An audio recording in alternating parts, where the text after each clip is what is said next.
everybody. This is DJ the Money Coach in Paradise. That's right, we're live in Zanzibar, baby. But we want to give you the pom-pom lifestyle. You know, plenty of money, peace of mind. Come join us on the beaches of the World Club.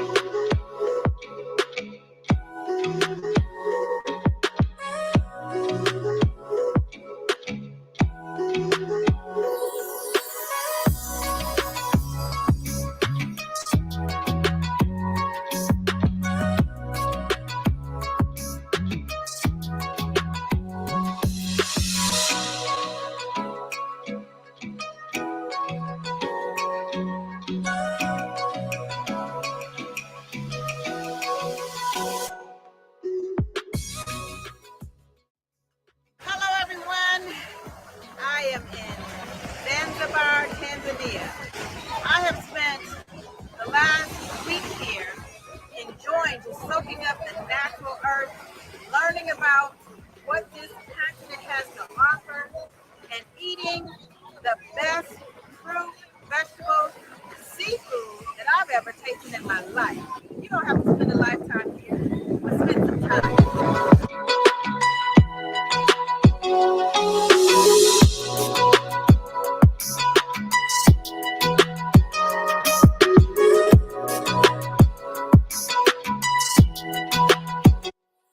And join us, but you gotta hit that link, baby.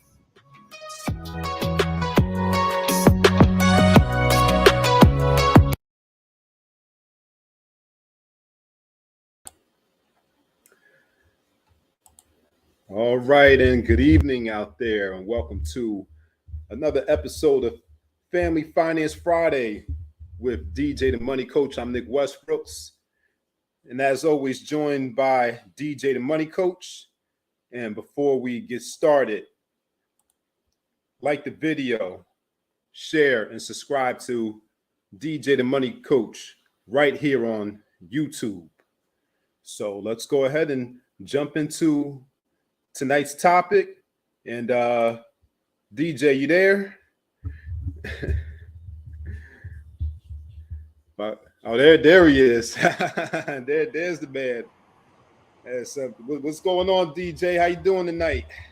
Man, everything is great, man. Everything is awesome, and you know it's a very serious time in America. And tonight's show is going to be imperative that we find a way as a community to come together, because like the subject of the show is, you know, how local politics affects your pockets. So right now we're being divided, thus we always will remain conquered. So I'm going to say that we're being divided, thus we're always going to remain conquered. So we're being divided in, you know, 4 major areas in our lives, and we may not even realize it, because we're playing checkers and they're playing master chess, and they're grandmasters. Okay. Number one, how local politics affect your pockets. Local politics took God out of school and took God out of this country. That's number one. So if you go back to, I think I want to say it was like 1969, when one of the people who are from the Anti-Defamation League, or the Margaret Sanger, organization, won a Supreme Court case to say you cannot, pray in the classroom. So y'all can look it up. I don't remember exactly what year it was. It might have been 69, might have been 1974, that this person who was an atheist won a Supreme Court decision that they did not have to be subject to, prayer in the classroom. That was the first sign of the assault from a political standpoint, because that was all political propaganda that got lobbied into our narrative of America. And unbeknownst to Americans, it doesn't matter what ethnicity you are, what creed you are, what your religion is, but this country was built on a God headship. I mean, it even says on our money, and they'll probably be taking that off soon. Let me see if you can still. It shit says, "In God we trust," on our money, and they may have taken out. No, it still says that. See, Yep. Mm-hmm. in God we trust. Okay, so no matter what you may believe, this corporation called the United States of America was built on a God headship.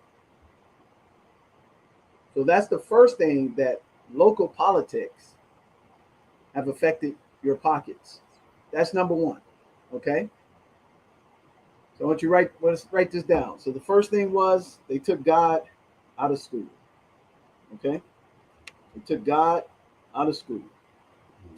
We're gonna put that down. They took God out of school.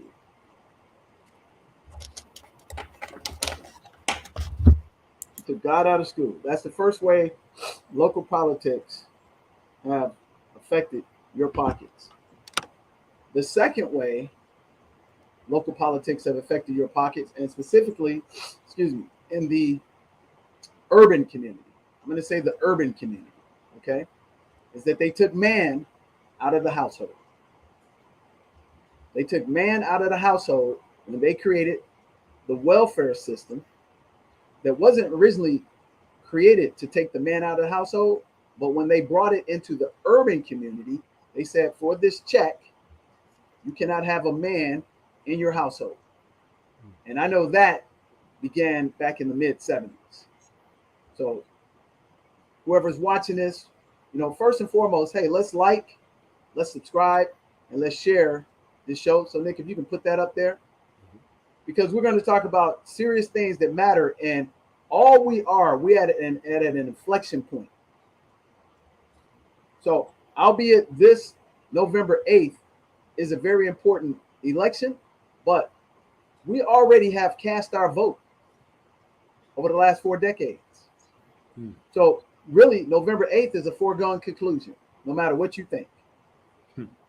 It's a foregone conclusion because number 2, they took man out of the household. Man out of the household. And they got the woman to agree to replace the man for a welfare check.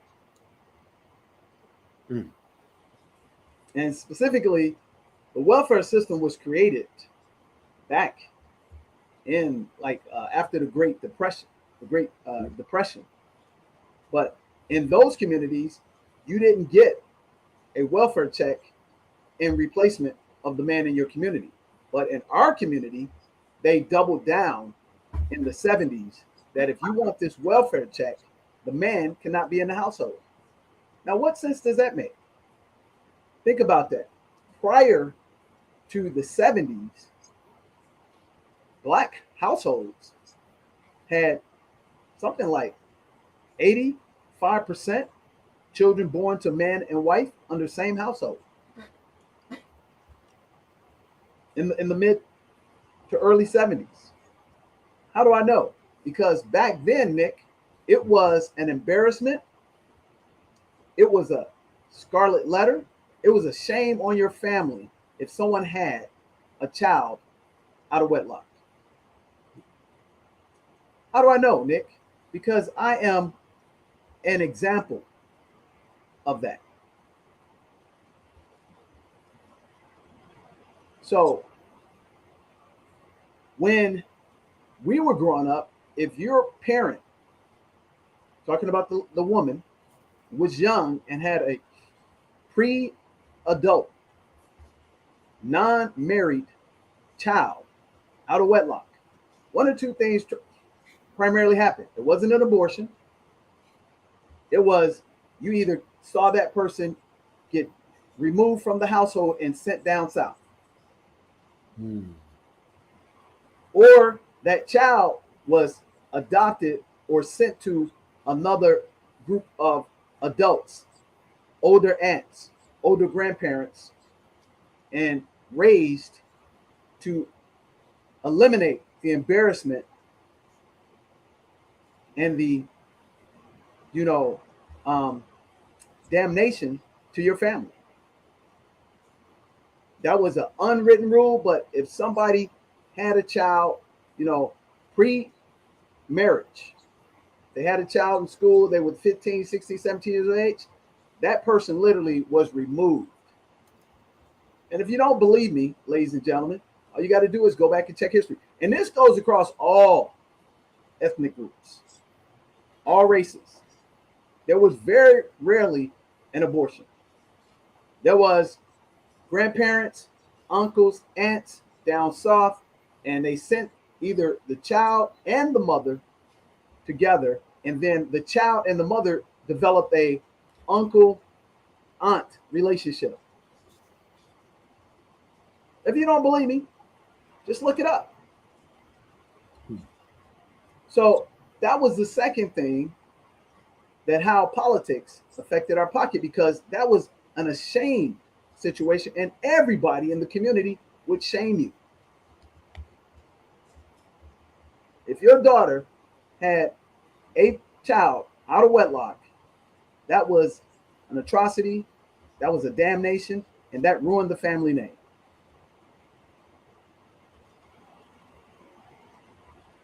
So the second thing is, they took the man out of the household and they start making that acceptable, specifically in our communities. That's the second thing that affected us, and that was political. Because in exchange for that check, what did they get? They got money, and the politicians, i.e., the actual, institution called the Democratic Party, they got your vote.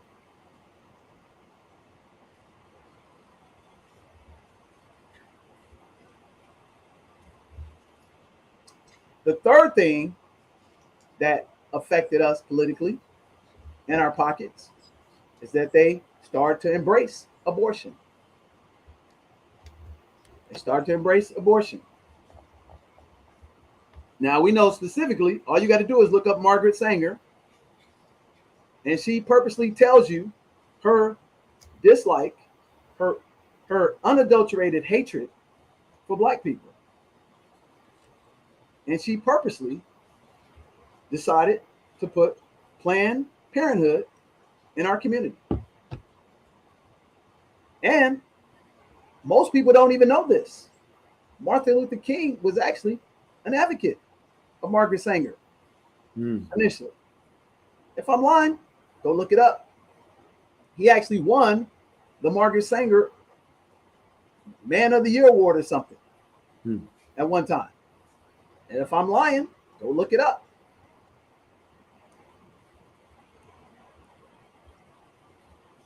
Now, again, I have experienced this too.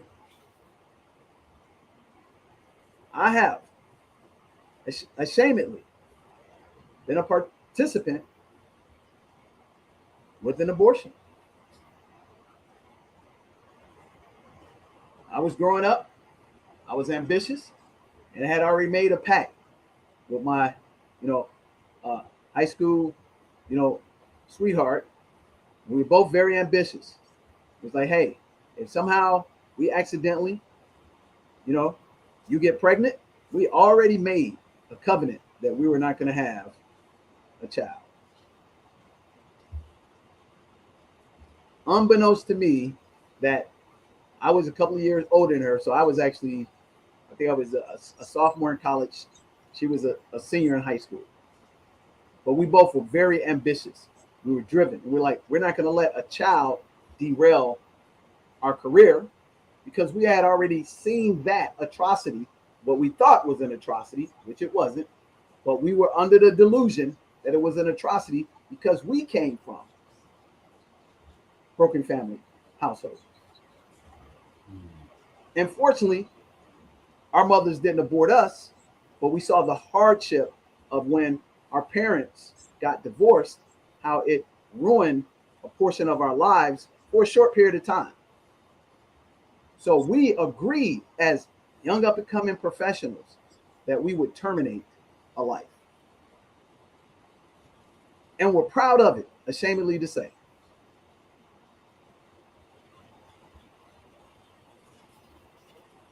And that was all because we bought into the propaganda. We bought into the politics that especially looking like us, that would derail us and we would not have a chance to win the American dream.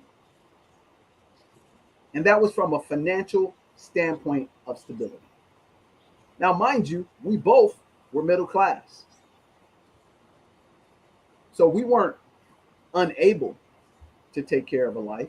We were just immature and we were irresponsible. But we made that collective decision together. Okay? So first thing that happened in our community, we took God out of the school. You see how this starts to matriculate down the wrong pathway?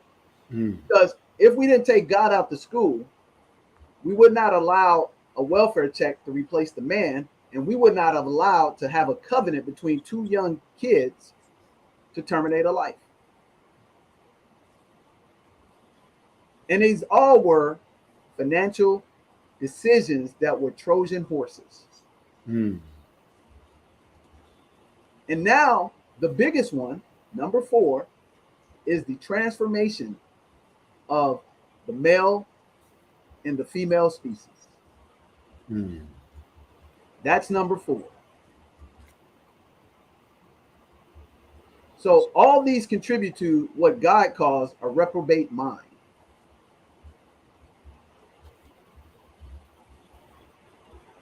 These are all political ramifications of devastation, and end game, Nick, is to extinguish our people. So when we talk about Family Finance Friday, how local politics affect your pockets, you just have been illustrated 4 major political agendas that were so sophisticated that we didn't realize that we were being cooked. And there's a saying, how do I boil a frog? A frog is an amphibian, which means the body temperature accepts the environment. If it's cold, it's going to have cold blood. If it's warm, it's going to have warm blood. So in order to boil a frog, you have to put it in a warm pot of water at room temperature and just turn up the degree 1 degree per hour, and the frog would just stay put. But if you were to put boiling water and drop that frog in, it's going to spring right out. So we have been boiled slowly over 4 decades. And now I'm going to give you a 5th one. The 5th one is we have been taught to be superstars. We have been taught that only one of us can get out from underneath the bondage and the shackles of poverty, dysfunction, and assimilate into society as an individual or one organization. So what is that? That's conquer and divide. Okay, so let's put that down as number 5. How local politics affect your pockets. Number 5 is the conquer and divide based on the superstar mentality. Get the bag, which the bag in colloquial terms is really illegal, underseated profits. It's talked about in gangsters and mafia movies. You don't talk about getting the bag in corporate America. You're talking about increasing your career, getting a major promotion to increase your salary and income.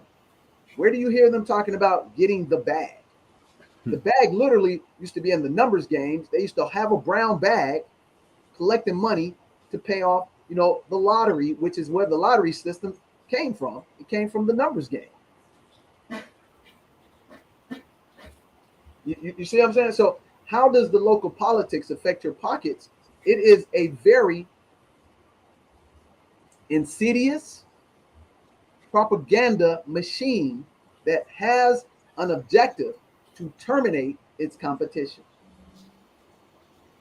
And they start by giving you some incentives that make it seem up front that you're winning, but you're actually losing over the long period of time. So again, the first one was they took God out of the school system. You can no longer pray because that is less than 1% of the population. Does that sound familiar? An atheist said, oh, you offended me and you're infringing on my freedom of speech, my right to assemble or not to assemble. So I'm going to force my politics in a liberal manner to take God out of the school system. So now that we're taking God out of the school system, it's just like getting high, okay? When a person first gets high for the first time, or when a person falls in love for the first time, the very first time, they call it puppy love, right?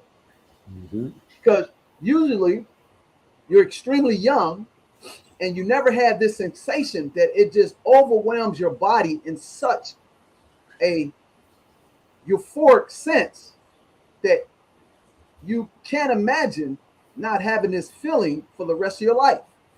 But as we all know, it's temporary. And then you are constantly in the pursuit of that euphoric feeling. Same thing with getting high. First time you get high, it could be a little thing as cannabis, reefer, which reefer is not exactly cannabis because cannabis is actually a plant that has medicinal purposes. But when they, break it up and start rolling up and adding stuff to it, it becomes reefer, right? But if you never put anything in your body that can alter your state of being, and you get this high from it, and that's a low entry high, constantly you're going to be in pursuance of that high, but that reefer is not going to do it anymore. That puppy love is not going to do it anymore. You got to reach for more to get that first hit, which you're never going to experience again, which you don't know. You understand what I'm saying? Mm-hmm. So when we got that hit of take God out of the school, we didn't realize that we're going down to a reprobate society.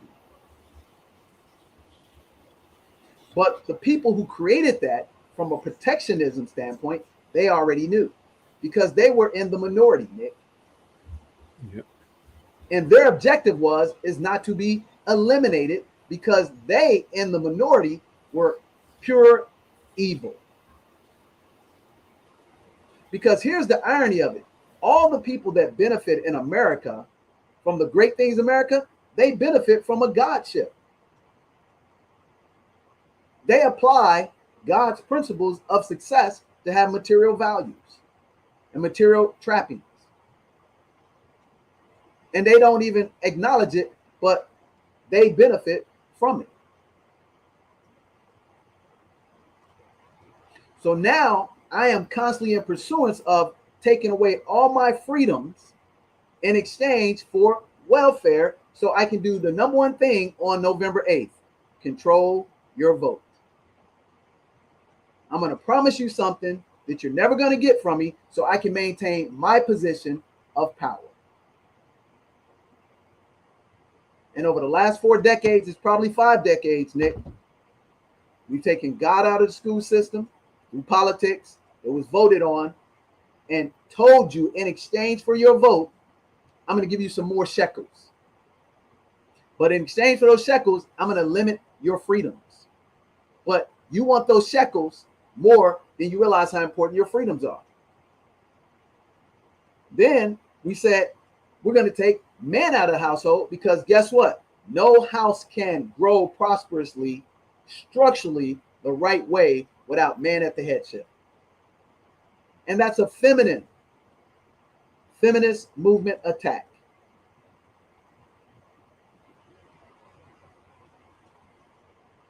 Even men who have lots of money who act effeminate is because they were raised by women.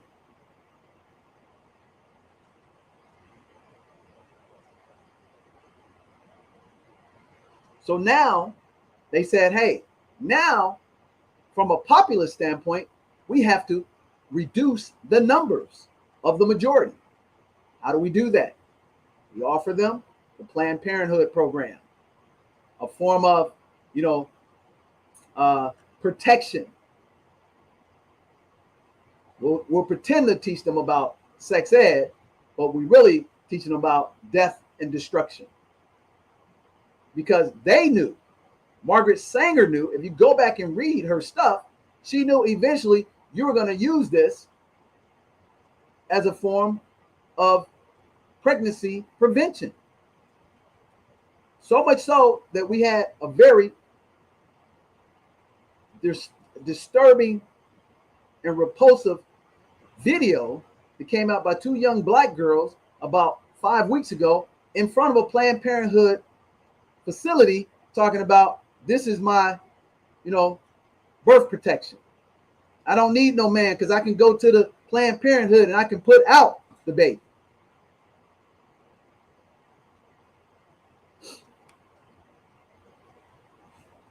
You see what I'm saying? And so the lack of God and then the lack of a man in the family doesn't enable to put protection barriers in. Because here's what the man is supposed to do. Husband means, it's called husbandai. It means protector, provider, and pastor. I don't care what book you subscribe to. Eve was taken from the side of Adam's rib to provide him with what? A helpmate.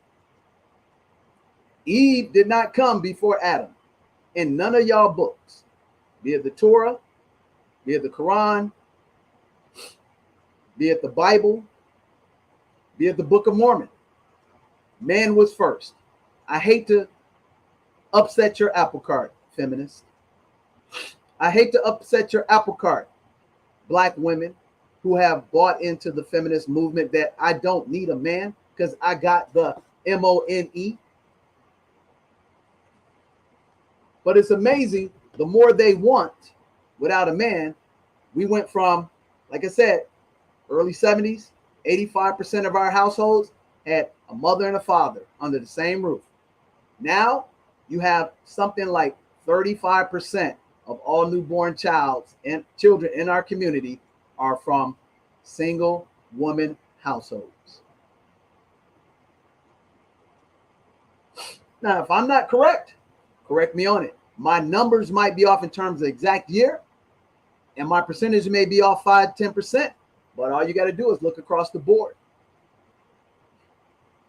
So why is that important on November 8th? Because, again, God out, man out, abortion, which over estimates are like 60 million people have been killed.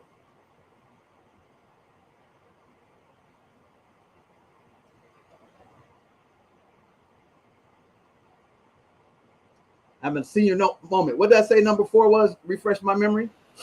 Number 4 was the transformation of the male and female species. Yep. So number 4 is the worst one of them all. Because now you want me to address your feelings that you think you are a girl in a boy's body, or you are a boy in a girl's body, and the propaganda by the minority.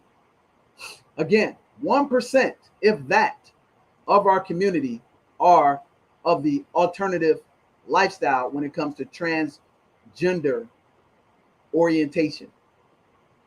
Now, biologically, do you know, Nick, that those people who make the transformation still, if you're a man, you're going to have subject to prostate cancer.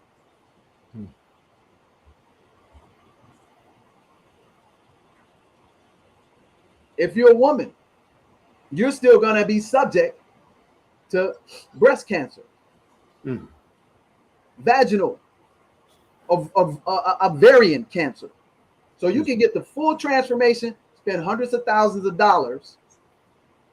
You still, because you are biologically still a man in a woman's transformation body, or a woman in a transformation man's body, science is no respecter of your feelings.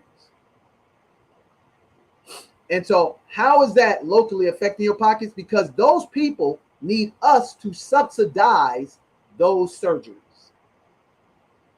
Let's keep it real economically, ladies and gentlemen, because those surgeries, if you see documentaries, those people have multiple surgeries for the rest of their lives.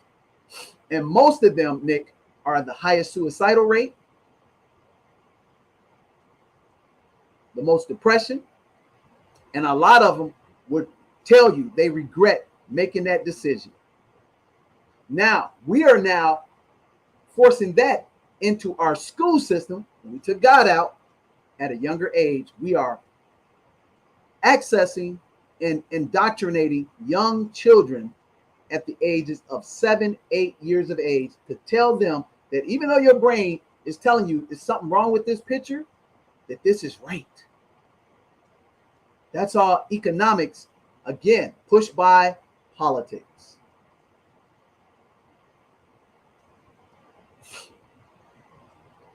And then you take the big one from an economic ecosystem standpoint, Nick, is the conquer and divide.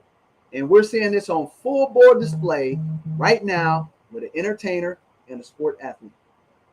And we're showing a full display right now, the same people who say they are godly. They're about cooperative economics. They're about black power, are coming out against those people when here is the biggest hypocrisy, Nick. Those platforms of, oh, excuse me, they're anti-Semitic. Okay, well, guess what? That documentary is being sold on the largest retail platform in the world. What is it called? Amazon. And the founder happens to be what? Jewish, which is a sect, not a race. So if anybody should be crushed and canceled, who should it be? It should be the person that's selling the stuff, right? If you want to kill the snake, what do? Cut off the head. You don't cut off the tail because they're reptiles and most of them will regenerate. Yes or no? Yep. So you know, very sneaky and very sophisticatedly, you have shown these people that I'm going to digitally lynch you. Even though you didn't even say anything, you just pushed a tweet of a poster picture. And then you're going to send the other people that look like you, the gatekeepers, the house brother versus the field brother. And then you're not even paying attention, Nick, that the house brother actually owns a bunch of theaters playing that movie. But the house brother is on the national sports program being told in his ear, condemn that person, call him an idiot. Because you and I, we're not even going to do our research and check the history that this brother, the house brother, who's 7 foot something feet tall and plays the buffoon. But the buffoon, oh, I got a PhD, I got an MBA, I'm a deputized police officer, and I'm a Hall of Famer. But that same buffoon, because he got some shekels. If you just check the research and the history, he owns a thing called Cityplex, if I'm not mistaken, in the state of New Jersey. And guess what? His Cityplexes are playing that documentary. Now, why is it they're not suspending him? But conversely, because we took God out of the school system, and when you take God out of the school system, what gets blurred? The difference between right and wrong, right? So in our community, we know that the stuff they're doing is wrong, but we have taken the welfare check. We have aborted our babies. And now we're forced to embrace their reprobate, evil, perversive way of life. And then the fifth one is the conquer and divide. We get a couple of special superheroes, give them the bag, and then we send them after you. This is how local politics affects your pockets at the macro level, but you're getting hit at the micro at your simplicity of your inability to think, your inability to pick up a book and read. And if you picked up a book, like used to be common in our communities, to read, you would not fall prey to this if God was not taken out of the schoolhouse, and then man was not replaced in the family for a check, and then you offset your, irresponsible sexual behavior and start to allow abortion to now roll into some astrophic numbers, 60 million. Guess what? The Holocaust was only a couple of million. Any death that's committed versus somebody that's an innocent person on this world is one death too many. Any derogatory statements made against another organization or another group of people, another sect, another religious group is one too many. But let's call a spade, okay? So when they conquer divide, how local politics affects your pockets. So now they make you think. Your Uncle Biden, he sat right there in front of Charlemagne the Fraud. And when Charlemagne the Fraud charged him up about the power of the black vote and said, why should I vote for you? You don't vote for Uncle Biden. What was the famous saying? You ain't black. Yep. This is the same guy that was the head of the crime bill. The same guy that helped introduce and was the architect behind crack cocaine is 3 times more deadly sentence than pure cocaine. This is the same guy that then came in conjunction with Bill Clinton and signed the bill that you guys thought was in our benefit because we went through Reaganomics, which destroyed us as well. And you thought this guy, and they show all his stuff where he's telling you, I wouldn't want none of them people in my community around my children. This same guy that his own daughter has given you an indication that he has some perversion ways. But how soon we forget for those shekels, right? So now let's talk about what we talked about in our master class. 3 most powerful components that you can control that, let me tell you, your vote is already been cast 4 decades ago. But what you can stop right now economically, Nick, is take control over these 3 things. Number 1, cooperative economics. Because you will find out, Nick, if you don't already know this, Asians, I'm going to tell you, for example, they don't make up hardly but a small percentage of every community that they dwell in. Maybe 2, maybe 4%. But what you will find, they own a lot of property. So what vote is the most powerful vote? Is it voting for some clown that's promising you some more welfare in exchange for your vote so that they can do insider trading like the Pelosi's? Or would it make sense for you to do like them and go buy property inside the power of your network and cash your vote where it really matters in your real estate taxes? Because what you will find out, Nick, like what Dr. Claude Anderson says, build business in our community, hire lobbyists, and lobbyists will make legislation in your favor. This is what the Asians do. This is what the Indians do. This is what the Mexicans do. You know, this is what the Jewish people do. These are facts.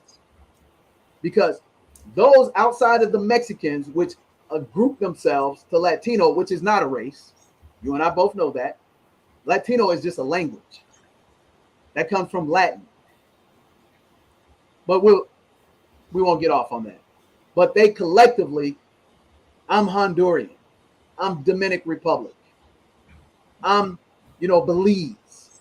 They have one common thing in common, and that's it. They speak what? Spanish, which is a derivative of Latin, i.e. somebody coined the phrase Latino only about 20 years ago. Now, if I'm wrong, ladies and gentlemen, go look it up. So the first thing, Nick, we take our network. First thing is cooperative economics. What does that mean? You and I, we work together on products, businesses, and services that you and I can provide cooperatively. And only if, when I cannot find a high quality, qualified, ethical, integrity-based person that looks like me, do I go get it from somewhere else. Then, number two, I tap into my network. My network of everybody that looks like me, that have creativity, intelligence, genius, massive talent. And then I download them, ladies and gentlemen, into an ecosystem. And an ecosystem comprised of the 7 spheres of money. So again, my first mindset is cooperative economics. And I'll give you an example. So I actually have some work, that needs to be done in my house. And inside our network, we have clients that are experts, Nick, in that sphere, and they look like you and I. And I didn't realize that until I thought about it, having a conversation with one of our team members. So I gotten a quote from a high-end recommended professional that didn't look like me. Very great professional. But then when it was reminded to me, because I don't need this work but once in 20 years, it didn't dawn on me. You understand? But when it was brought to my attention, I immediately reached out to that professional, highly qualified, and they're coming out, and I'm going to give the work to them.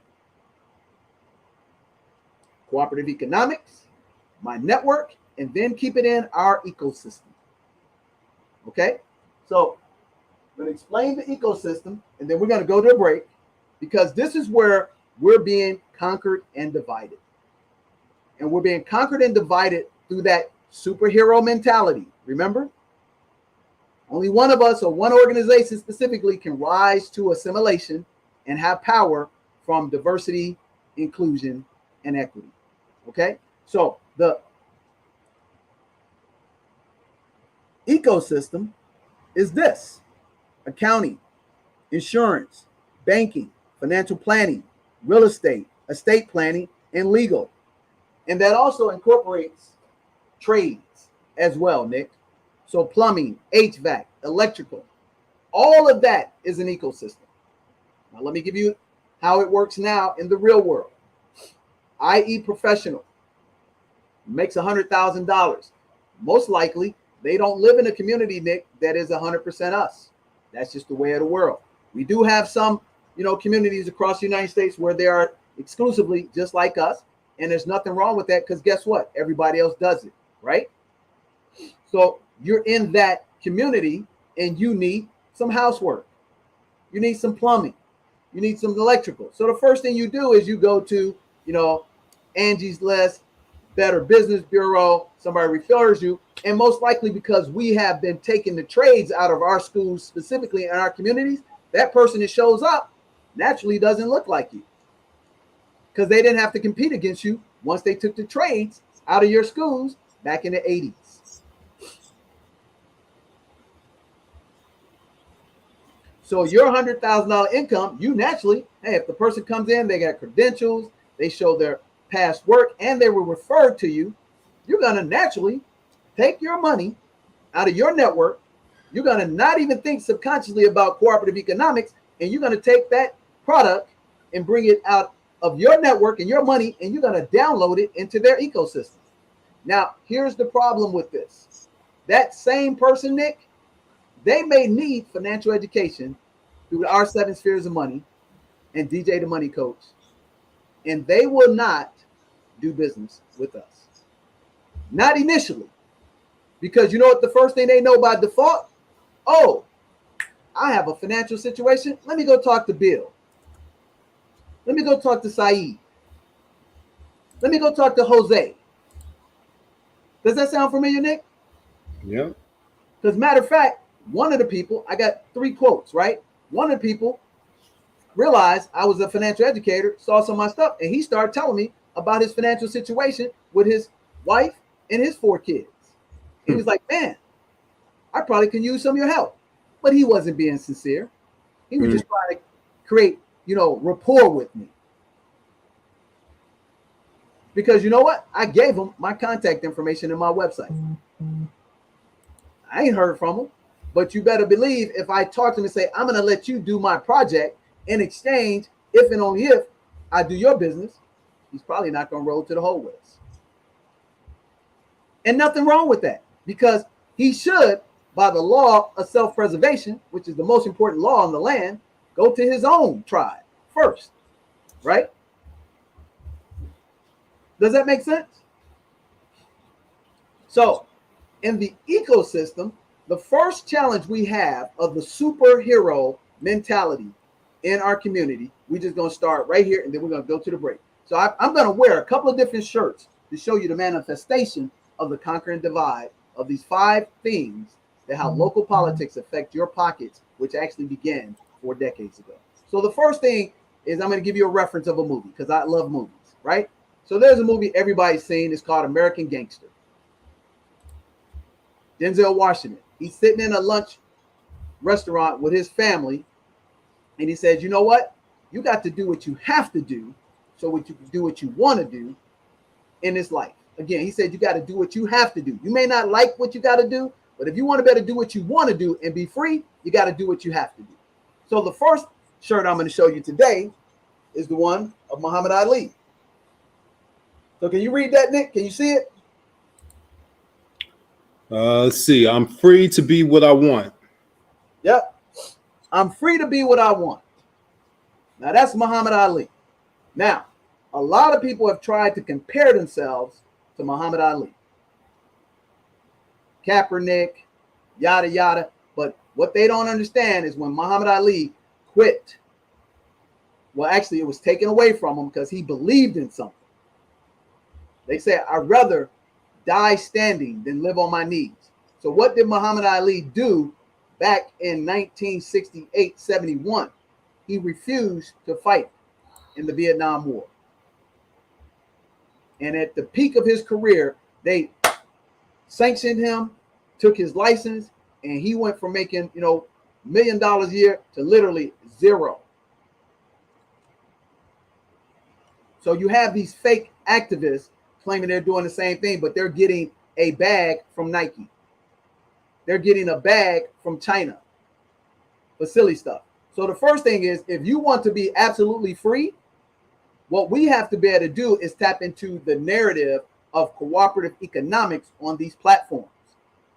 We have to stop fighting against each other and understand if we collectively come together, since we represent 14% of the population in America and across the globe, we actually represent 92% of blacks. I don't use them other, BS acronyms. Let's just call it what it is. Of African descent, of African origin, 92% of the people on the planet have derived from African origin. And only 8%, Nick, the minority, who have propagandized themselves as the majority. And you have accepted that terminology. Why? Because you have been educated through their system. And I would never tell you something negative about me if I'm providing you with the indoctrination in the educational system. That's the miseducation of the Negro, right? Mm-hmm. So when we come back from the break, I'm going to switch shirts and I'm going to show you across IG, Facebook, Twitter, Discord, TikTok, YouTube, how we have a majority of superheroes that are making good money, have influence, but are not cooperatively working together and going outside of their network, not outside their network, but they're taking the resources from their network and they're deploying them into another person's ecosystem. So Nick, let's go to the break. I'm going to change t-shirts and we're going to come right back. You're watching Family Finance Friday with DJ the Money Coach, and today's topic is how local politics affect your pockets. And although you think November 8th is very important, you don't realize that your decision and your vote was already cast 4 decades ago. We'll be right back after this word from our sponsors.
I'm 9 years old and I think the Start Small Watch It Grow investment course.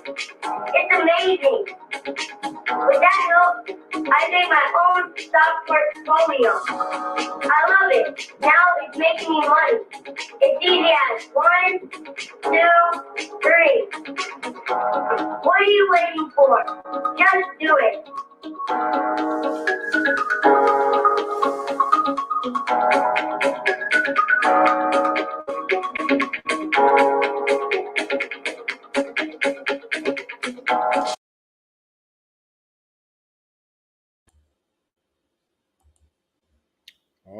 All right, we're back. All right, we're back. So what you saw there is what is the most important part of your vote. It's your children, ladies and gentlemen. And your vote begins in your house with a man leading your house to teach your children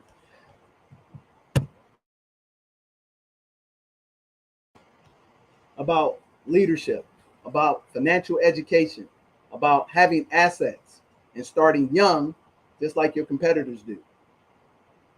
Okay, so the first t-shirt that I'm going to display, and each one I'm displaying, we have had a relationship in some shape, size, or form, or capacity. But unfortunately, because we have been conquered and divided, and myself included, I'm not above this of any of these organizations because I love everyone I'm going to show you. So at some point, I also had a conquer and divide mentality, and I'm going to stop doing that. Okay, so the first one we're going to talk about is I Am My Ancestors. Okay, and this is by The Narrative. You know, and this is a great organization. This organization is run by the genius out of the mindset of Dr. David Carr, and the architect behind him is a lady named Karen. Okay, now they have the largest Africana studies program in the world, and their mission is to educate us with Africana studies and bring our community together with all the top resources and the top minds in the world to better our community so that we don't have to ask for welfare checks. We don't have to take God out of our house and our school. We don't have to abort our children. We don't have to line up with the alternative lifestyle. And supposedly, we don't have to be conquered by division. Now, I bring them up because this organization is only 2 years old. And I have been one of the first supporters of this organization. I have invested thousands of dollars in buying a lot of their stuff. And I've actually have bought and donated to their program for memberships. And I actually know the sibling of Dr. Carr through Mama Rose. And unfortunately, in 2 years, 2.5 years since the organization began, we have not been able to get a face-to-face conversation with them. That's amazing. Why is that amazing, Nick? Because I went from zero to the CEO suite of Chase Bank with the CEO of all of Chase and sat down with them. You know that to be facts because they're our sponsor. I did not know them from a hole in the wall personally as late as last year, October 2021. I saw a Netflix documentary or whatever it's a semi-documentary with Kevin Hart, and he happened to be sitting down with the new CEO of Netflix, and I thought it was amazing that we don't have a relationship with them when I bank with them. So you know what I did, Nick? I picked up the phone and made phone calls, and to their credit, they answered our phone calls. Now, I don't want anybody to take this the wrong way because I am still 100% supporter of narrative.com, and I would highly recommend that you become a supporter of narrative.com. But the facts remain, we have not been able to come and sit down with them.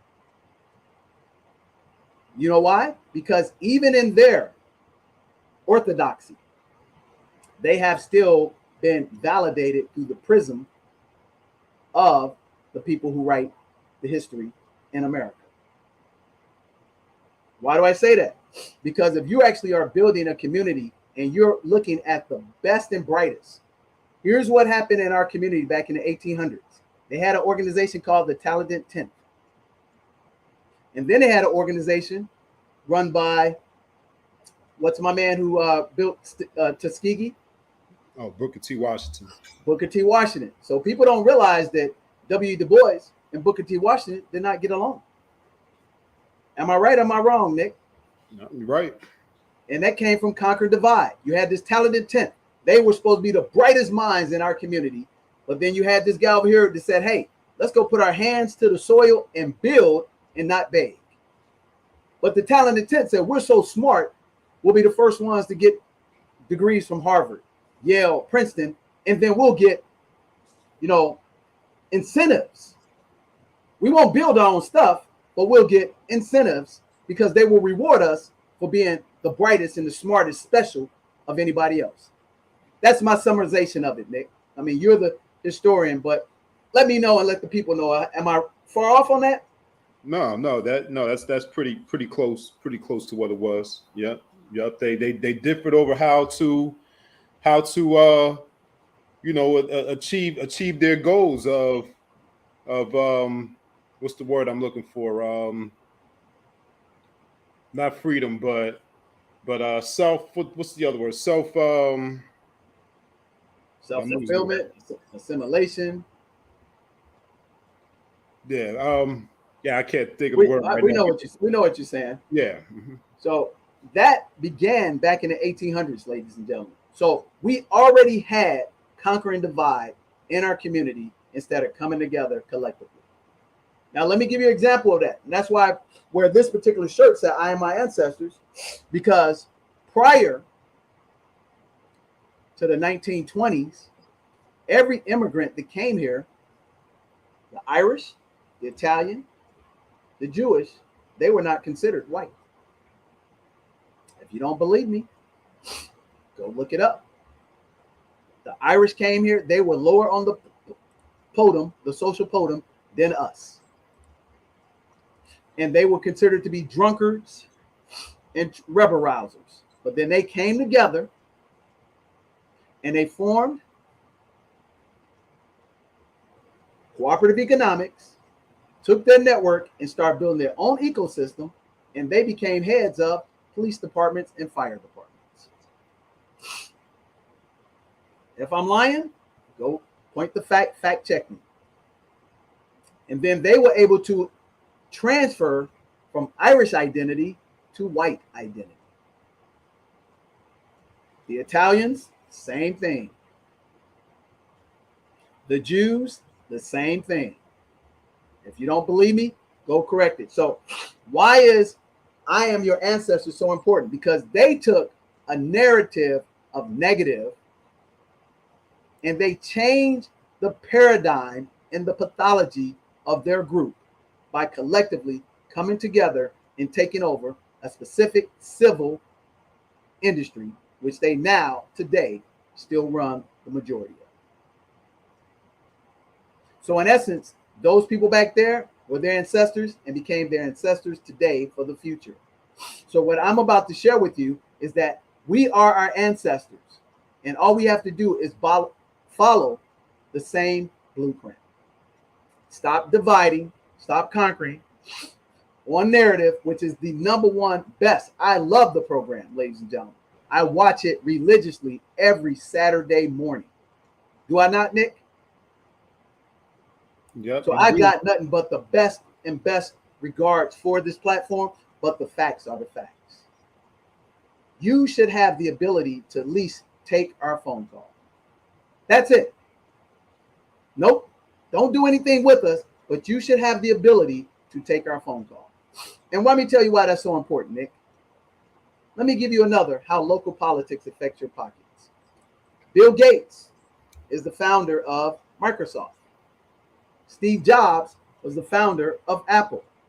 And Bill Gates and Steve Jobs, they literally hated each other like the Hatfield and McCoys. But because they both had a common enemy, and they both were of the same origin, or what they call, the white race. When Bill Gates wanted to put his operating system on the Apple platform, Steve Jobs like, man, hell would have to freeze over for that to happen. But Steve Jobs didn't know the future, that he was going to be kicked out of Apple. And I want y'all to go do your facts.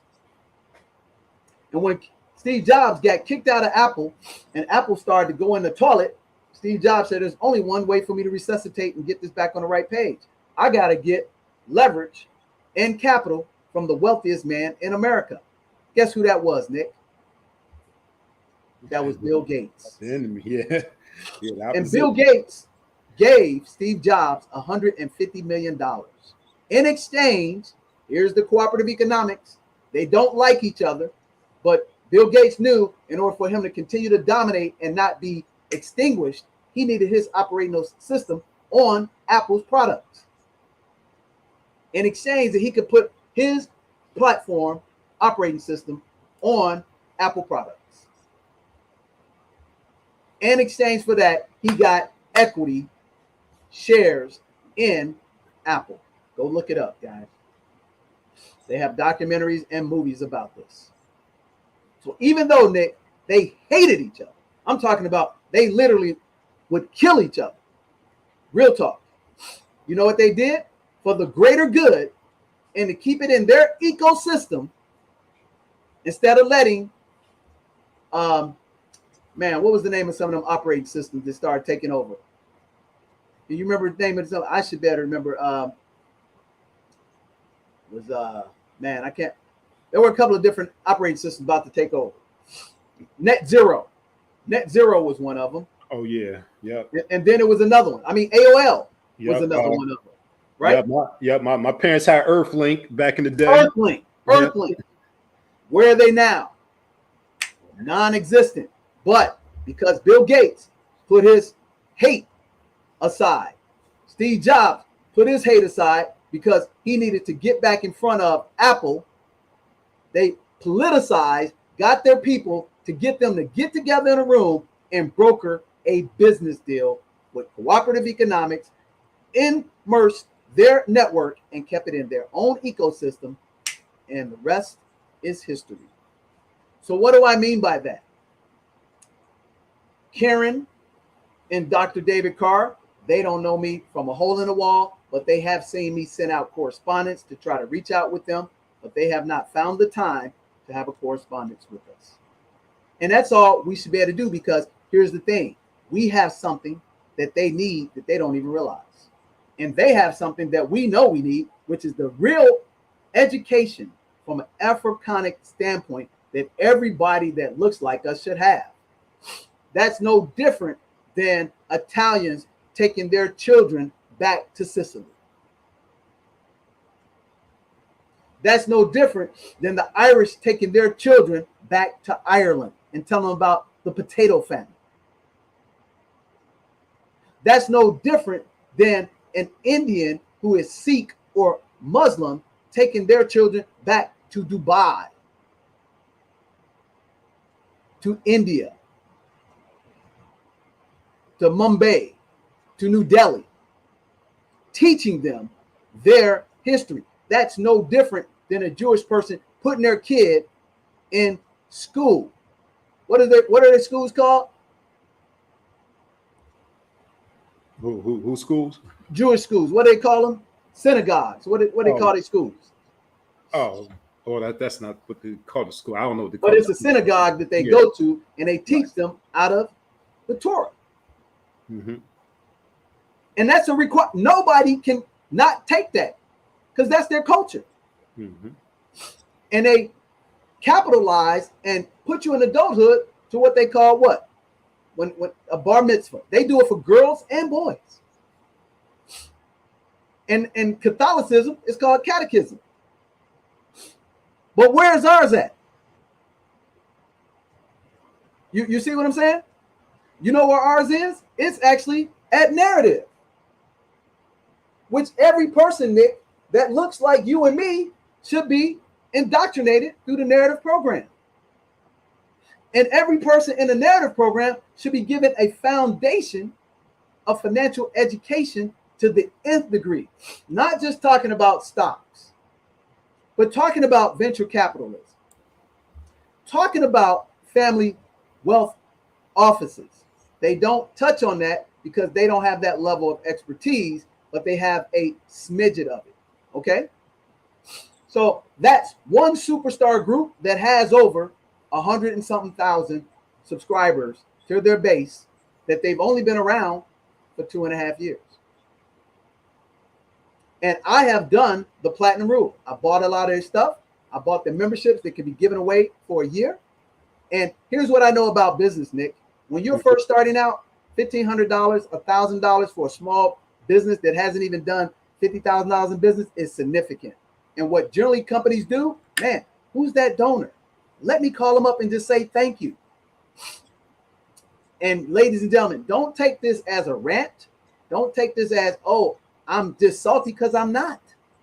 Because here's the reality. Just like them, I'm considered with our organization to be what? A superhero. I'm not saying I'm a superhero, but what that means, we have sustainability without them, and we do very well.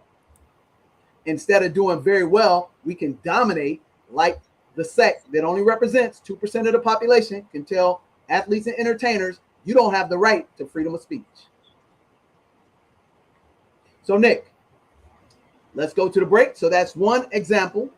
And if anyone knows these individuals and you are seriously want to have us to have the same power, because we represent 14% of the population. I think there's 350 million people. So that means we're close to 45, 46 million people like us in our community that on November 8th, unfortunately, 90-something% of you are going to turn your vote over to the Democratic Party. Why not vote as an independent? I am an independent. I'm not registered as a Democrat. I'm not registered as a Republican. I am an independent voter. You know how I vote, Nick? I vote what God wants for my family, my business, my family, and my business associates. That's how my vote goes, ladies and gentlemen. So it could be 1 minute I might be voting libertarian. It could be 1 minute I might cast a vote for a Republican locally. It's never a minute where I'm voting for a Democrat. I'm sorry. Because they don't represent business the way I recognize business from a God factor. I don't need a handout. I don't need men being, extricated from our families. I don't need to endorse Planned Parenthood. And I definitely don't ever, never endorse somebody's personal preference to change their sexual, physical makeup and then try to force it on somebody else. What I do embrace, because you have freedom of choice, I embrace whatever you decide to do in your personal household. I 100% will fight for your freedom to do that. But I will not fight for your freedom to push it on me. Let me make that absolutely clear. So let's go to the break. I'm going to come back and show you another organization that, if we apply, ladies and gentlemen, cooperative economics, tapped into our network, which everybody does except for us, pull out the bone marrow out of our network and transfer it to their ecosystem, we would never want for anything, and we would dominate this world because we are the majority. We are the most talented.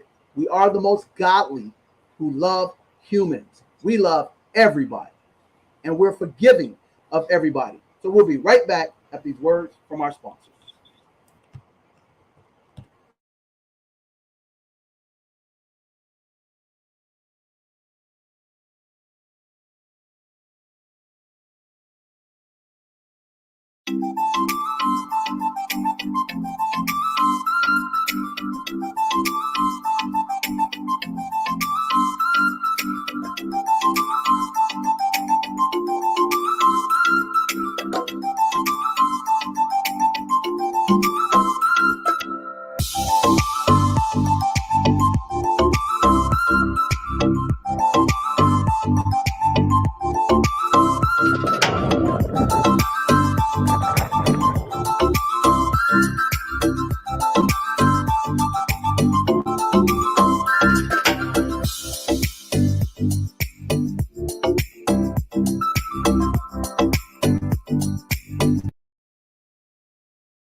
Toledo Organic Tequila is so crisp, so incredibly smooth.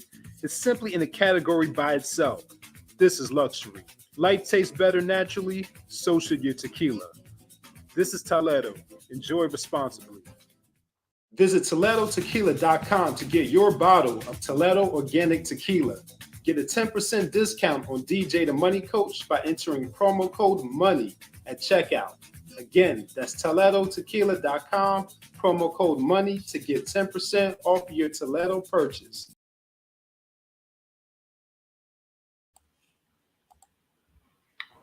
All right. So the next one up of another super amazing, great organization. Phenomenal organization, okay? So here's their shirt. It says never again. And this comes out of our friend affiliated with Rick Mathis, affiliated with Dr. Boyce Watkins, okay? And we actually have done some stuff with all mentioned. Have we not, Nick? Yes. Probably before the time that I joined the team, but yes, you haven't definitely mentioned that. Yep. And then Rick Mathis was in Atlanta. He was the guy that was shooting all the video for our That's partner. right. That's right. Yep. So with that said, this shirt says never again. But guess what? Ladies and gentlemen, if you don't practice cooperative economics, if you don't tap into your network in the 7 spheres of money system and take your services, your economics, your money, and put it into somebody else's ecosystem, it will always repeat itself. Do you understand? So this shirt is actually what they call that. It's an oxymoron, right? It's an oxymoron. So It can't never again if we don't practice cooperative economics. It can't never again if we don't allow our network to be extracted, the bone marrow, the resources, and put in other people's ecosystems and allow them to come up to our door when we have achieved something in the 6-7 figure category that they claim to be the only professional group that can help us out monetarily. What do I mean? Oh, they are your accountants. They're your financial planners. They're your lawyers. They're your doctors. They're your Indian chiefs. But they only show up to your door, Nick, is when you have something significant in 6 figures, really 7 figures, that they want to take to their ecosystem. Yes or no, Nick? So how does that affect your family finances on Friday and locally affect your pockets when you place your vote on November 8th? Because these people, like Dr. Claude Anderson said, they have made money off of you. Let's keep it real. Let's go do the fact checks. They have taken your collective superhero status and the millions of dollars that you are generating from your network, your community, and they've taken them and downloaded into their ecosystem and put them in their community right in front of your eyes. They don't hide it. They just do it because they have indoctrinated you to believe that, guess what? If you want to have things done right, you got to do it with these people. They don't look like you. You're not as smart as them. You're not as access as them. That's funny. The Nigerians come over here and use their own people. The Indians come over here and use their own people. The group of not a race that identifies themselves from a marketing campaign as Latinos. Do you know that Puerto Ricans and Mexicans can't stand each other? Mm-hmm. That's a fact. But they will come together, Nick, as a collective to have a leveraging a percentage to get what they want collectively. They actually have one word in Mexican colloquialism that's the same word in Puerto Rican colloquialism that means two different things. One is a cursing word against, I think, Puerto Ricans, and the other one is like you a homeboy, you my homie. Mm. I can't remember what the word is, but it's been used many a times. Trust me. If a Mexican says it to a Puerto Rican, dude, you're talking about a fight. Ooh. But if a Mexican says it to a Mexican, it's like being your homeboy, almost like ignorance of the N-word. Mm. These are facts, ladies and gentlemen. So tonight's show, Nick, if you can put up share, like, and subscribe. If you like what you're hearing, real facts, real pertinent to how local politics affects your pockets, maybe, just maybe, on November 8th, you will actually read the history of the person that you have been told to vote for that's in the Democratic Party, that's in the Republican Party, that's in the Libertarian Party. Ask yourself a question. Why are there only two parties? Again, let's go back to history. Do you know back in the 1800s when George Washington was elected the president, there were like 7, 8 parties. Mm. The Whigs. Look it up. Yep. Do you know that the Republican Party was the party that helped terminate slavery? It was not the Democratic Party.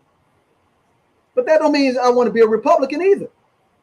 But look it up. Before you have been propagandized, marketed to by people who are taking a check to influence you. It's the only community that athletes, entertainers, and artists can convince you to place the most important thing in your life, your vote, outside of building a business.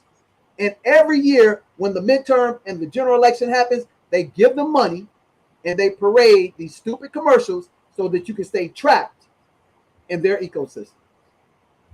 God forbid you actually read historical facts about the people that you have been directed, like Lemmy, to vote for. I don't care who you vote for, but I do care that you do your research. Because that's how, over the past 5 decades, your vote has already been cast, and it will never change. And they know this, Nick. Mm-hmm.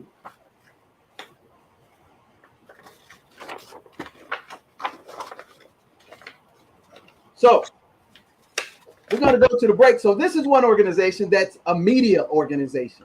Okay, they have a huge following on the media standpoint. They've mastered media, and they also, too, unfortunately, Nick, they have some puppet masters. And again, we have a boatload of talent in our network, the most talented network on the planet. Go do the fact check. But they know how to Willie Lynch you. They know how to send other people like you after you because they give them what, Nick? They give them the shekels. Yep. And they give them the shekels that so much so their family, that individual or that group, they're good for as long as the earth exists. But they'll tell you, I'm about helping my people. But reality, you're about helping yourself, and nothing wrong with that. But in the process of helping yourself, why not work with people that look like you first, like they do? And why not flip the script on them when they every day sling the N word, the B word, the H word?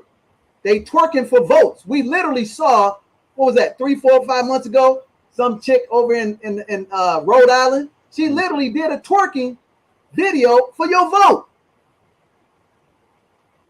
Yep. I can't make this stuff up. And you want to know how local politics affect your pockets? They have a blueprint of how to market to you. It's nothing but a marketing campaign.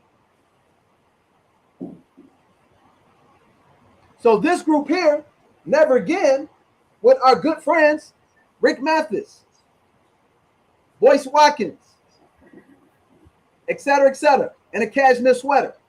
We have engaged with these people. Great people, but they're not 100% practicing what they preach. And I don't have a problem with it. But what I'm telling you is, it's never going to change. In every election, you're going to fall into the same slot like the Lemmies. You're going to be promised some welfare. God is already taken out of the school system. You're going to continue to embrace abortion through Planned Parenthood because you're going to say, hey, it's doing this, that, and other for us. And then they're going to push in the transgender, what they call it, bi, whatever. And then the big thing is they're going to continue to conquer and divide us.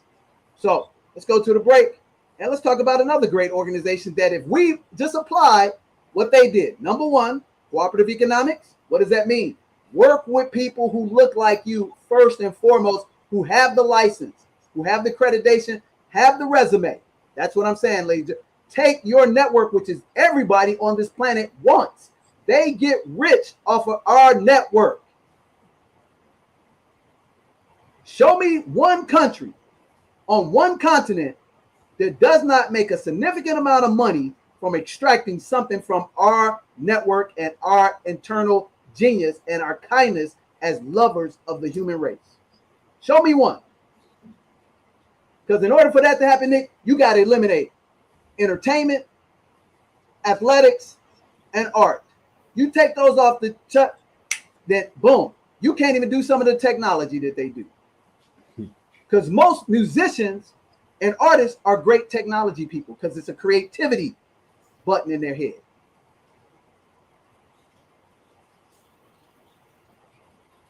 So we're going to come back again. You got to practice cooperative economics. You got to take your network, which you are doing, but you're taking your network and you're allowing the 7 spheres of other money ecosystem take your resources and do services with them, and they're putting their money from you, your network, into their ecosystem. You can't compete with that. So on November 8th, if you continue to always keep the status quo, you're going to yield what you yield, which is why I say you are your ancestors, but unfortunately, you're the negative versus the positive. We'll be right back after this break. You're watching Family Finance Friday with DJ the Money Coach, and today's topic is how local politics affect your pockets. So we'll be right back after this break.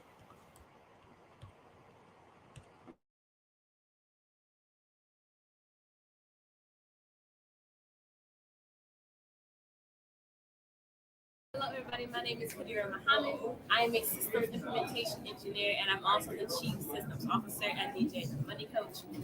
When I thought about Zanzibar before the trip, honestly, I didn't know much about it at all. I just thought it was maybe just a small island. It had something kind of going on. I didn't really have a good idea of really what was actually happening inside of not just that island, but the fact that there's more islands around it. And what I thought about it after going to Zanzibar is how much opportunity there is to really develop an entire ecosystem. Not even just a city, not just buying another plot of land or just buying homes. There's actually a whole lot of development that's available there in almost every single industry that you would see inside of like United States of America or in Europe or anywhere else. And to me, that says that it gives us a lot of opportunity to not just build up our own wealth, but also help the local economy be able to build up their wealth individually and really help to impact a lot of families that wouldn't have the opportunity because they don't have the connections or the access or even the knowledge of how to actually bring more value to their areas and be able to develop it more into a higher level ecosystem. What did I learn? So what I learned after going to Zanzibar and seeing all the events, being able to actually look at the local area is, to me, again, it's just really the opportunity to bring back into the ecosystem, as well as the culture there.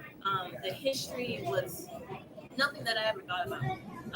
The history was more than I could have. It's honestly, it was very overwhelming to a degree to see how much, not even just Zanzibar is important to the Zanzibarian people, but to the surrounding areas, to whole other countries and its history, its kings, its past, good and bad.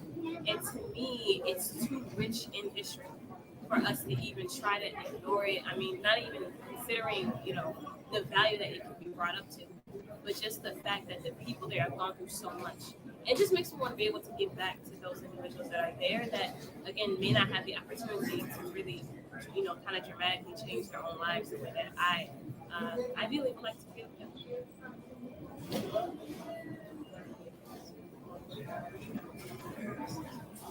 So my main desires in business is to be able to, first of all, help myself and my family, but to also be able to impact other families positively. And that, for me, that includes being able to build businesses and help people create sustainable businesses. So not just creating them, not just getting money for them, or not just raising money for them, but also being able to help them sustain it. Because that's the only way economies grow. That's the only way generational wealth actually happens. And so, to me, the fact that there's so many opportunities to start the local economy back up, now I can actually focus and help the people that are already there doing things, the transportation, the food, the tourism aspects. I can help them be able to sustain their businesses. So to me, that's going to be helpful for me because obviously it's my way of being able to give back, but it's also my way of being able to have different types of clientele that I do. What I'm most grateful for when it comes to Zanzibar is being able to help my own people. I always want to be able to help all of my people, and before Zanzibar, I actually just kind of considered that in like the United States, ecosystem.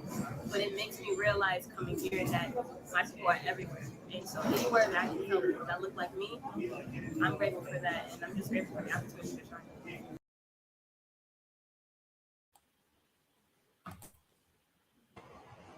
All right, welcome back. Welcome back to Family Finance Friday with DJ the Money Coach.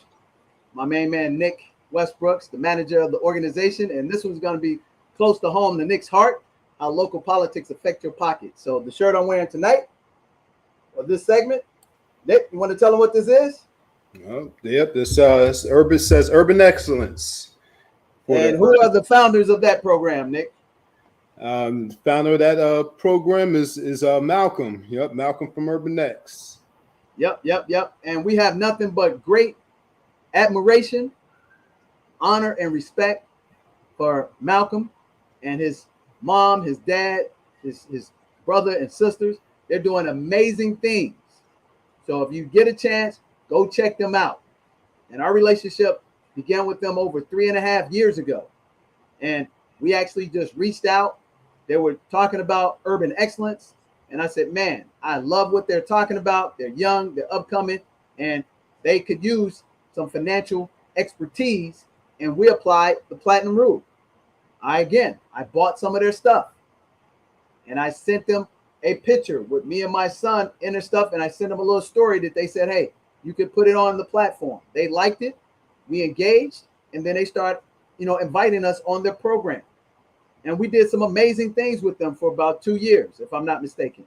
And the most important thing is we found Nick Westbrooks out of that amazing organization. And we were growing greatly together, ladies and gentlemen. We were actually applying cooperative economics. We actually participating in our network and keeping it in our ecosystem. And unfortunately, we both made some mistakes. I made mistakes. They made mistakes. And we couldn't grow beyond it like Steve Jobs and Bill Gates. But I believe deep down, we'll come back together because they're doing great work in the community. And we're doing great work across the landscape in the world and also in our community. But again, we have to play chess, and we have to elevate to the highest level, ladies and gentlemen, to understand that true urban excellence means that everybody in the community that is adding value, we don't worry about our own personal needs.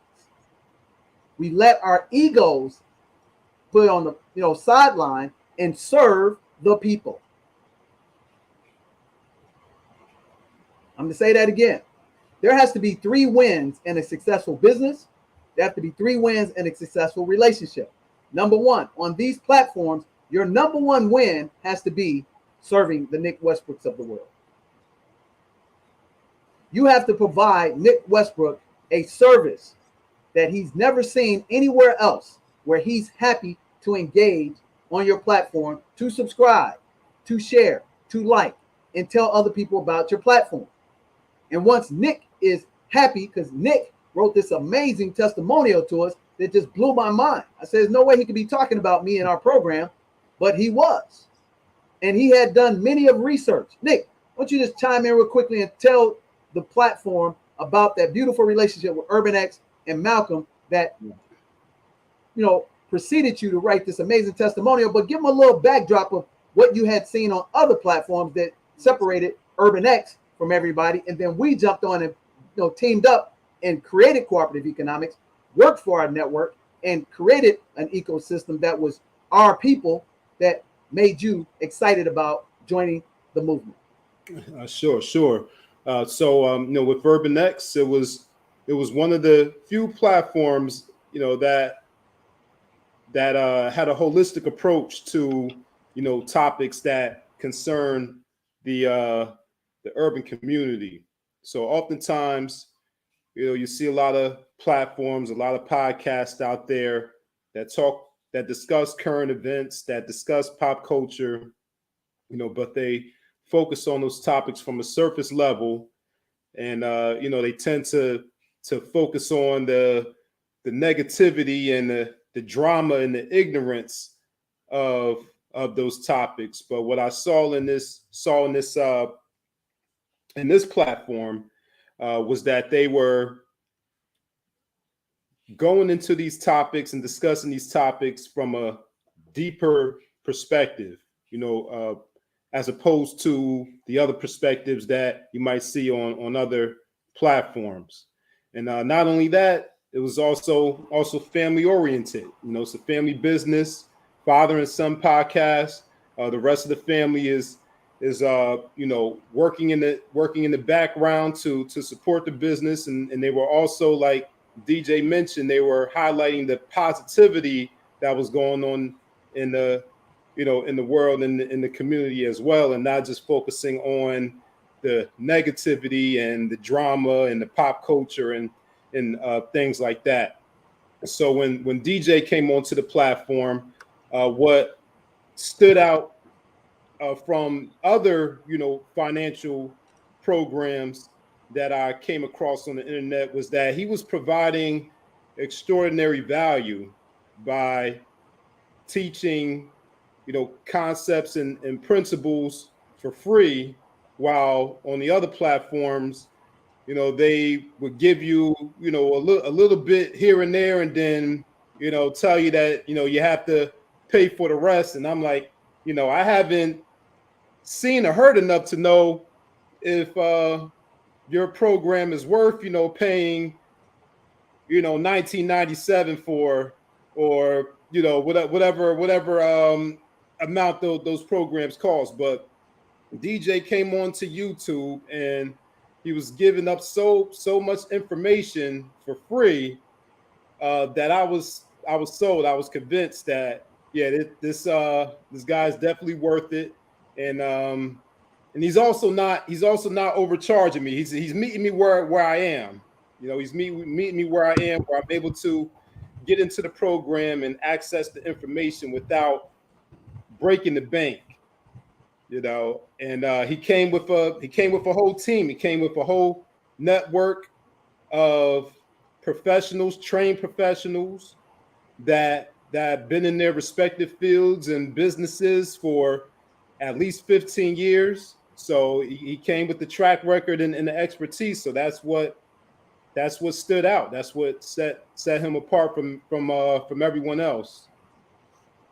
So with that said, we would not even have thought about doing this DJ the Money Coach platform on YouTube if it hadn't been from our collaboration in cooperative economics in our network with UrbanX. So we want to say thank you to Malcolm, the Black Dot, his mom, his sister, and his brother to introduce us to a new platform that we found to be value added to our people. So I talked about the 3 wins. So the first win was Nick won as a subscriber to UrbanX. The second win is that UrbanX won because they received a high-level organization that's been around for 20 years, ladies and gentlemen. We have been in business at the 7 Spheres of Money system for 20 years. We've only been on YouTube and Instagram for 2 years, and actually on Instagram for 1 year, but YouTube officially as DJ the Money Coach for 2 years. So we actually in the brick and mortar. So they won because they got a immediate expert with real experience successfully having worked nationally with the YMCA, having worked nationally with the Montgomery Regional Airport in Alabama, where my partner Melvin Hobson and myself been together for 18 years, actually did the employee benefits for the entire airport, from the janitor to the CEO. We have done financial education for the largest cleaning company in the world, JamPro International. We have done employee benefit plans for the state of Illinois Attorney General's Young Prosecutor's Office. We have worked with the Federal Reserve. We have worked with a lot of Fortune 500, and to the point that we also have worked directly with the largest bank in North America, the 4th largest financial institution in the whole world, called Chase Bank. And then the third win is we were actually given access to get exposed to a brand new audience that found us, the amazing Nick Westbrooks. So that is the epitome of urban excellence. Now, the challenge is number 5, conquering divide. So when we got to the high point of the relationship, there began to be a concern about being on a person's platform too much versus a concern about the Oprah effect. What's the Oprah effect? The Oprah effect that locally affects your pockets, that you don't have to be concerned about your vote on November 8th, is that Oprah allowed Dr. Phil to come on her show as an expert to actually help her beat the mad cow disease lawsuit against her. And when she realized Dr. Phil was more than just a person to break that down, she kept letting Dr. Phil come on her show for 2 or 3 years. And in essence, she said, whoa, there's another audience that I didn't relate to that Dr. Phil is hitting home runs with. Dr. Phil, I'm going to EP you, executive produce your own show. And 10 years later, Dr. Phil has one of the most successful shows on the platform, and Oprah's not even doing her show anymore. Am I lying or am I telling the truth, Nick? No, that's right. That is the epitome, ladies and gentlemen, of cooperative economics and the epitome of the ecosystem. But unfortunately, Oprah is a superhero in our community, and she extracted out of our network and put it into their ecosystem. She not only did that for Dr. Phil, she did that for Rachel Ray. She did that for Dr. Oz, and she did that for Lisa Lee as well. She brought them on their platform. So this is where the genius, and we put our egos aside, even though we both made mistakes. You're going to make mistakes, honestly, when you're building a relationship with somebody. But as long as you're not stepping over ethics, morals, and integrity, you should work things out. Because that's what your competitors and your enemies are doing, who are controlling you. You know for a fact that if they flip the switch, i.e., Ye, Kyrie, you are out of business. Because what do you own? Nothing. You do not own manufacturing companies. You do not own production television streaming companies. Do you hear me, ladies and gentlemen? But we have the biggest, most successful network in the history of mankind. If we just stay together 10% of the time, Nick, there's nobody that can compete with us. And if we put that all in our cooperative economics ecosystems, they would not be worried about us. They would then cater to us, and we would have them under our thumb.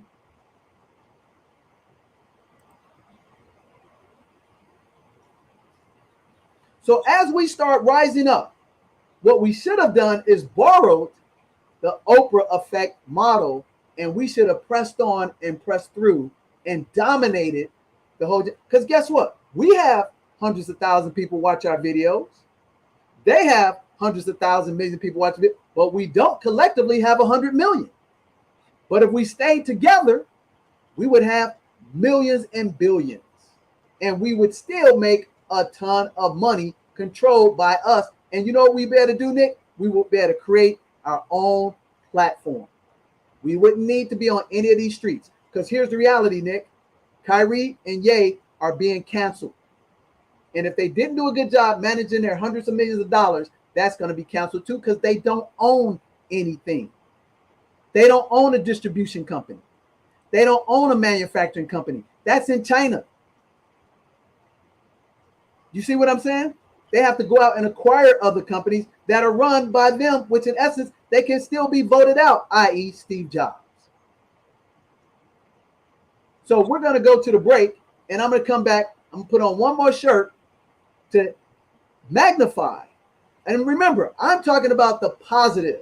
I'm talking about us all coming back to the table, putting our egos aside, saying that, hey, are we really trying to serve you? The most important person watching this, the person who never have access to the upper elite opportunities. We can give you access, but we have hard time giving it to you collectively because we are superheroes in our own pods, in our own groups, and we're happy making $100,000. We're happy making $1 million. But that 2% of the populace that is controlling all of our intellectual property, our copyrights, our distribution, our publishing, they're controlling billions and trillions of dollars that come out of what network? Our network. They're applying cooperative economics in their community, and they're extracting the bone marrow out of our network and putting it into their ecosystem. And that's how on November 8th, if you don't educate, aware yourself, and learn about financial history, you're going to repeat the same thing, and your local politician, who most likely looks like you, is going to get you in the same rut of a democratic state, and you're going to get less and less, and they're going to give you a couple of shiny objects that are really fool's gold. So we'll be right back after this word from our sponsor. You're watching Family Finance Friday with DJ the Money Coach, and today's most important topic, which your vote has already been cast 4 decades ago, is how local politics affect your pockets on November 8th. We'll be right back.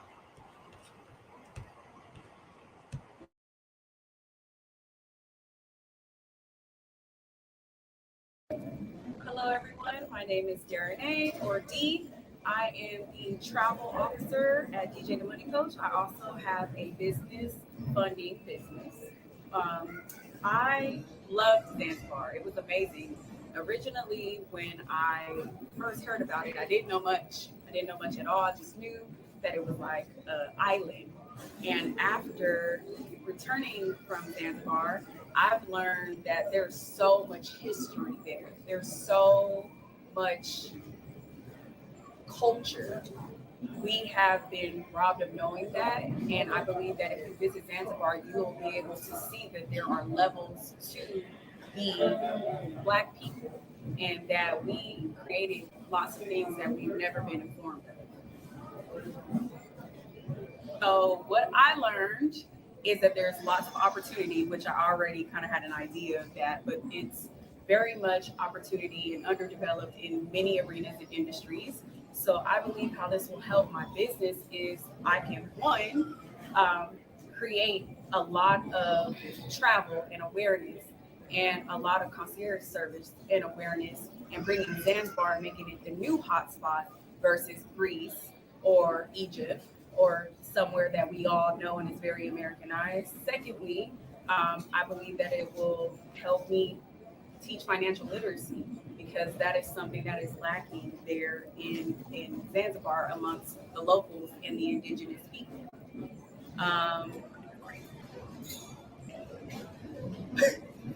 Okay. All right, and I am grateful for the experience of actually being in Zanzibar, seeing my people, knowing that we come from so much. I think that's invaluable. There was disappearing islands, disappearing beaches. I mean, things that is like the eighth wonder of the world. You would never even expected that. And I think that that's something you cannot see in a picture. You cannot hear word of mouth. You have to be there to experience it. So I believe that you should join us and help us garner the movement.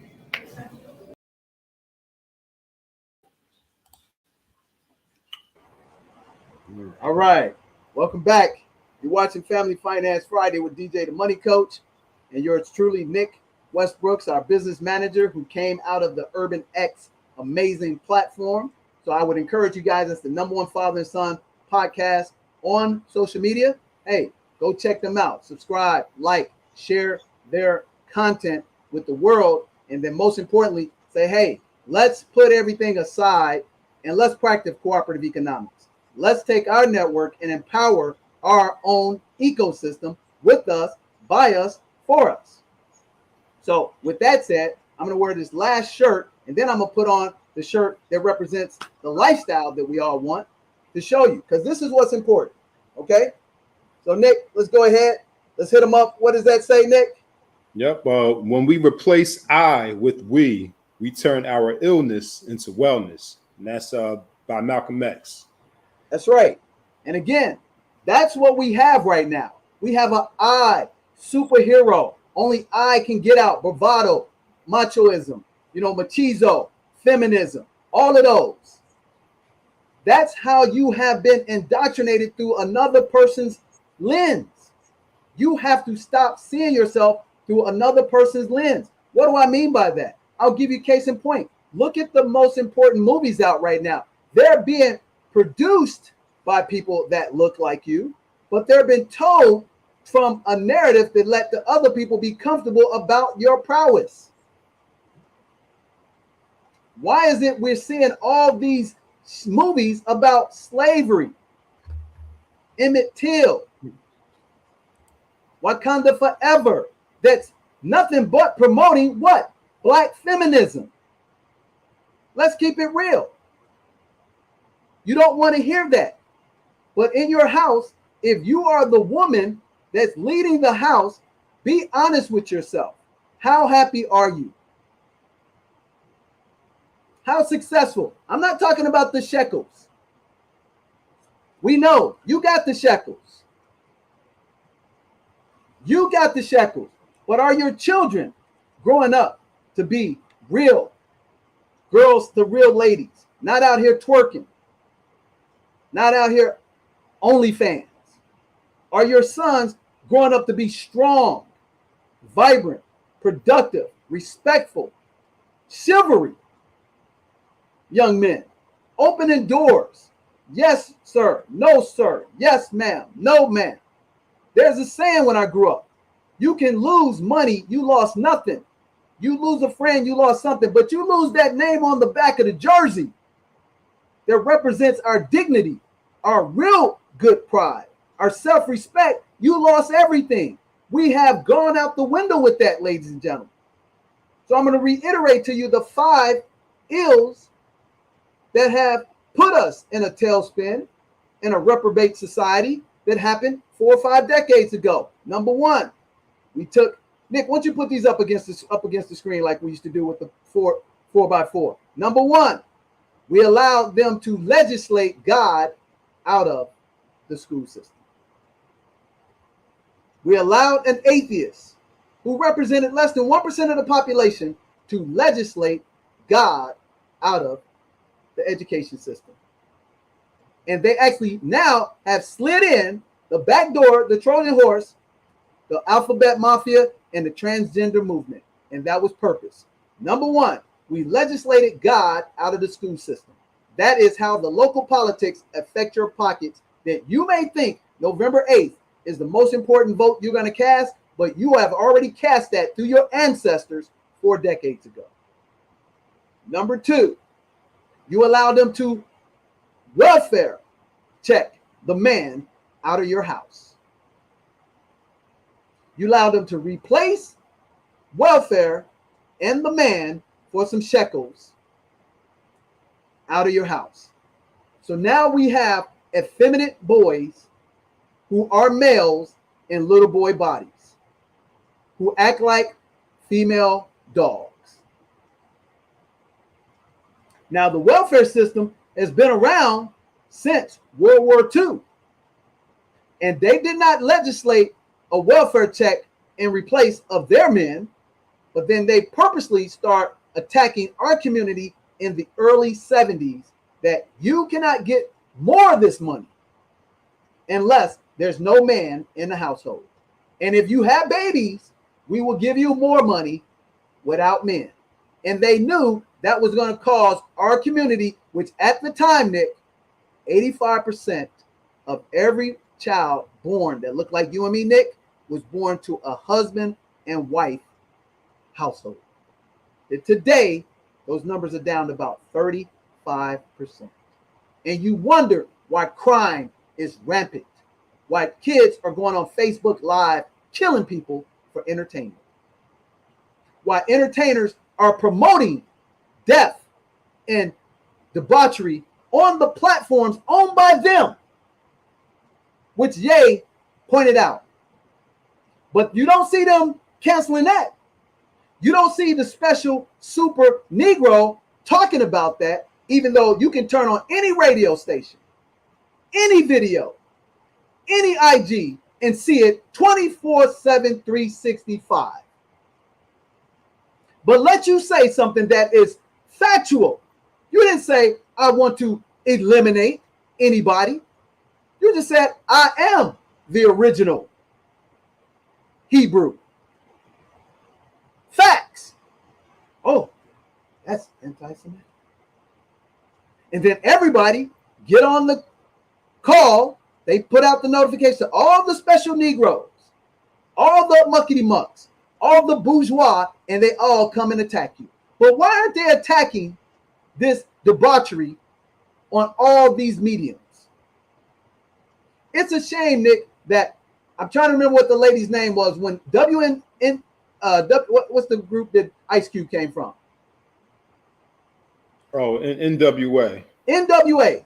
There was a lady back in the mid 80s who went to Congress and said this is debauchery, which created them to have to create the rated R symbol on parental advisory on the music. Look her up. I'm trying to remember what her name was. There were 2 people. And she said, this is going to kill our society. I think her name was Dolores or something. And at that point, we were all on her side. But you know what? The people that controlled them said, no, man, all we're going to do is put this label on here, parental advisory, Use that at your discretion, like XXX and like porn. And then it will be okay. And they knew that this was going to go down and be in front of all of our children. Oh, you know what? I think Dolores Tucker, was that Dolores Tucker. That's, yeah. That is correct. So we allowed ourselves to replace the man in exchange for the welfare check is number 2. And that's how the local politics are affecting your pocket. Because that was a political decision, ladies and gentlemen. That is a government subsidy. Number 3, we Planned Parenthood ourselves to 60 million lives exterminated. We Planned Parenthood ourselves to 60 million lives exterminated. And I, ashamedly so, was a participant.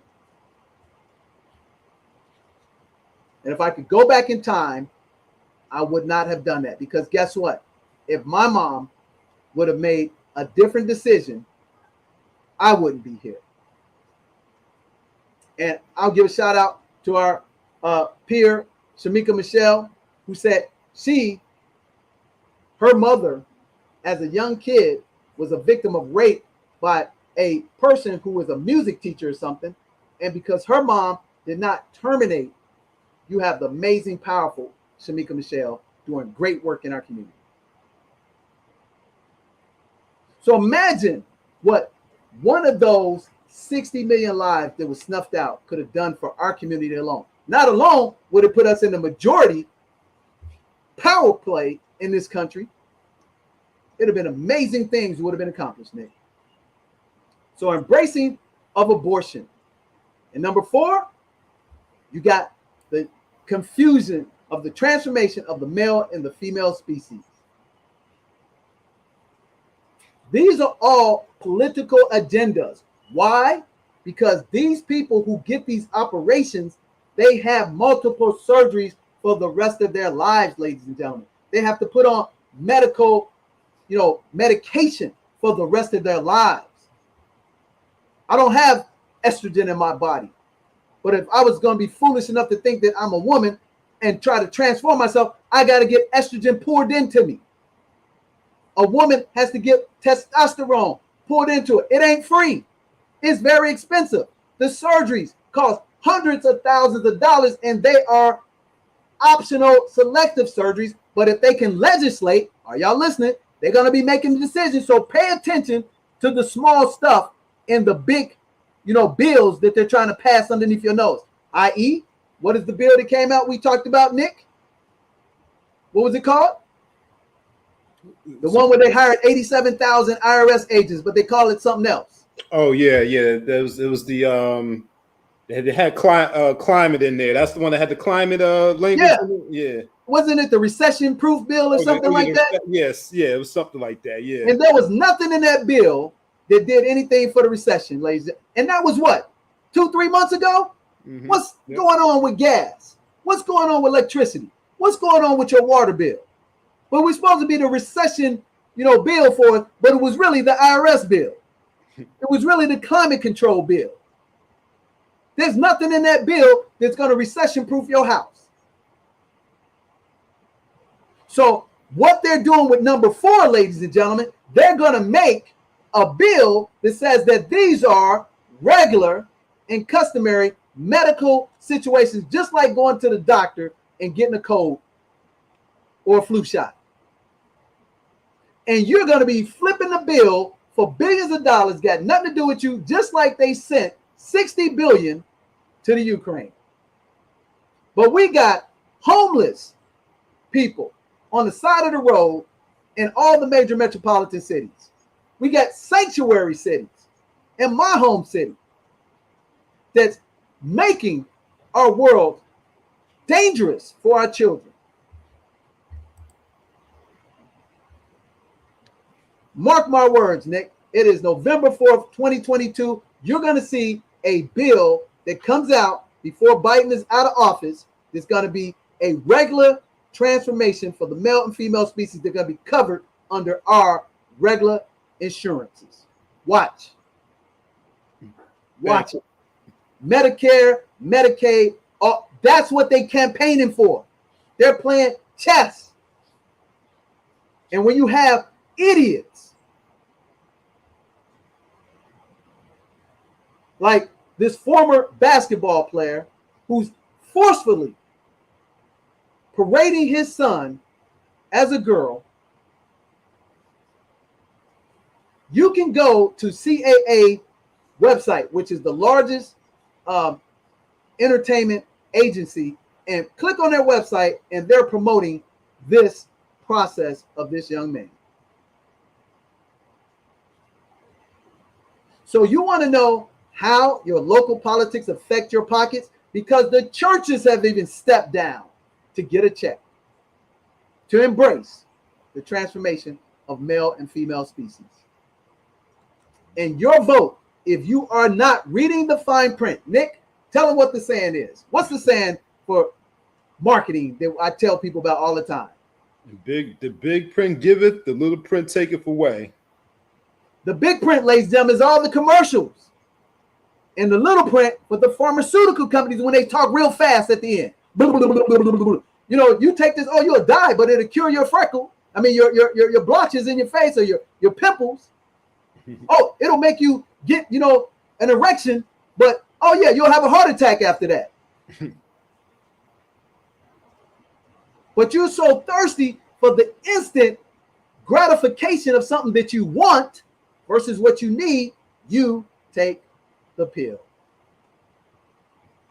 What is the biggest advertiser on the planet? The pharma industry.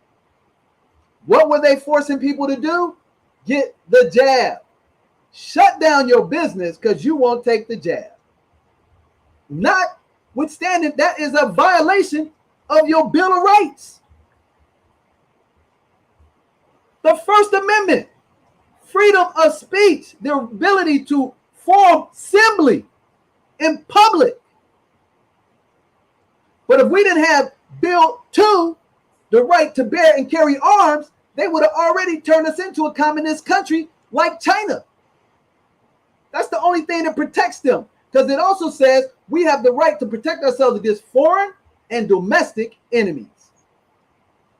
But if you ain't reading the Bill of Rights in your school system, how your little kids gonna know when they bring in the transgender in there twerking for dollar bills in front of your 7-8-year-old?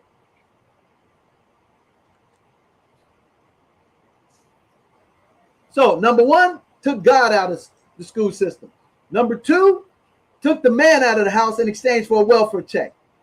Number three, they brought Planned Parenthood, forced into the community, misguidedly supported by Martin Luther King, who won the Man of the Year for Margaret Sanger's award. And number four, they're rushing hard into the reprobate mindset of the deepest perversion, which is transformation of the male and the female species, which now you'll be able to marry animals in the future. Trust me on this. Bestiality is right around the corner, which right now they're doing the deal where they're going after little kids that you can marry and fornicate with them at 8, 9, 10, 11 years of age. And then the last one is where we are being conquered by division, because we all have a super mentality of illness. We're ill, Nick, because we're focusing on the I versus the we to create wellness, as Malcolm X said. You're not going to see any more Malcolm X's. You're not going to see any more Muhammad Ali's. You're not going to see when Muhammad Ali stood on his principles, when Jim Brown, when Arthur Ashe, when Bill Russell, when Sam Cooke showed up in that powerful, iconic picture where they all supported him. They didn't believe in everything. They didn't believe in being a Muslim. They were Christians. One of them was a Muslim. One of them was secular. But they also believed in the common decency of how this country was built.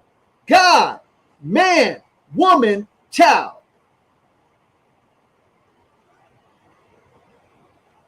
This is how your local politics are affecting your pockets, because you've already been sold. So right now you're seeing a digital lynching is no different Then Roots, when the guy captured Kuta Kinte and he hit him with the slash, said, your name is Toby, boy. He said, my name is Kuta Kinte. Your name Toby, boy. My name is Kuta Kinte. You got to stand up and be Kuta Kinte. And you got to say the same rights that you have, I have the freedom of speech if I'm not saying go out and harm and hurt and kill anybody of the human race. But I have the right to say I believe in a platform that has identified the origin of my name. That's all he did. You don't have to agree with, I don't agree with 90% of what that young guy says. But I believe in his right and the freedom that he earned, that he didn't cast no harm on anybody, but they are saying genuflect. And they're sending us to conquer through division in the form of a check. Oh, Charles Barkley, I just gave you a 8-9-figure deal with TNT to talk what? Sports. Is he talking about microbiology, technology, AI, STEM? He talking about sports. Is the legendary Allen Iverson say, you talking about practice? You mean you talking me about practice? But when they start dropping those economic bombs in your community, which Charles Barkley has not lived in 30 years, which these superstars have not lived in for decades, but when it's a vantage point for their handlers to tell them to go get you, oh man, I'm about the community. I'm about the hood. I'm about urban excellence. I'm about this. I'm about that. But then you find out, Nick, they live in gated communities. How do I know? Because I live in one. But you know what? I'm in serving the hood. Put my money, put my time, put my effort. They're not. That's the difference. So we can go to the break. We'll put share, like, subscribe. Because your vote, you can change the pathology in your family. If you know what pathology is, look it up. You can pivot right now by not just defaulting to giving your vote to any party that does not invest in what your concerns are. Like Dr. Claude Anderson said, make them earn your vote. The Asians got the Asian hate crime bill. What about you? Really? Come on now.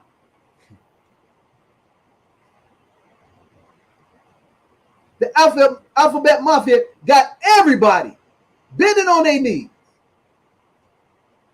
What you do in the privacy of your own home, that's your freedom. But don't come up to my door in my school that I'm paying my tax dollars and tell my children, other than them learning, reading, writing, arithmetic, science, technology, engineering, that they need to learn about life sexually. That ain't your business. That is not your job. Where are the church pastors at? They got that check, Nick. Yep. When I grew up, I went to private Catholic school, went to a high-level magnet school, and they constantly told us, God, family.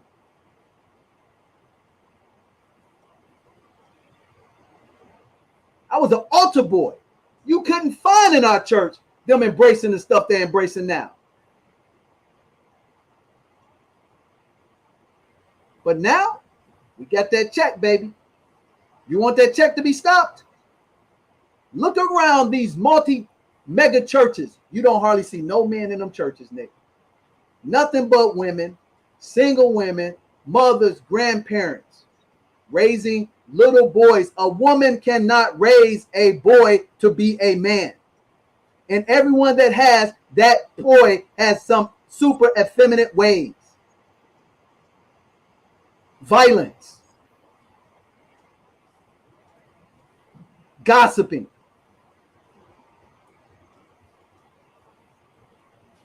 They know this. They got the blueprint, Nick. You're Willie lynched. So We'll come back to our last segment. We're going to close this up. And we're going to change that I in illness, replace it with we, and we're going to create wellness. And we're going to talk about our last point on how local politics affect your pockets and how you on November 8th can make the right decision. And all I'm saying, check their track record. You know what you do? Get public records. It's Public Freedom Act. You can find out how these people have voted on the things that matter, most importantly, that affects your house. You're being lazy. Turn off the idiot box. Pick up the paper. Go down to your, civic center. Go down to your courthouse. Request the information through the Freedom Act and see that person's voting record over the last 2 to 4 years. And then if they line up with what you believe in, cast your vote. I don't care who you vote for, but don't just let somebody hop on TV for 5 minutes, pour hundreds of millions, and say, you better vote for Stacey Adams. You better vote for this black woman. Well, where the black man at?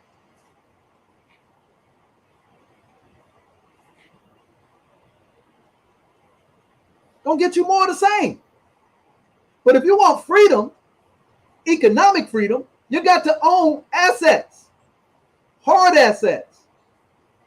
You got to own businesses that you create from your community. You got to get back to the trades, the maintenance, what your competitors are doing. They ain't ashamed to go cut no grass. They ain't ashamed to go do no plumbing. They ain't ashamed to go do no carpentry. Those are going to be needed forever. They ain't ashamed to do no heating, air conditioning. Them real high paying gigs, brother, sister. You want a 6-figure man?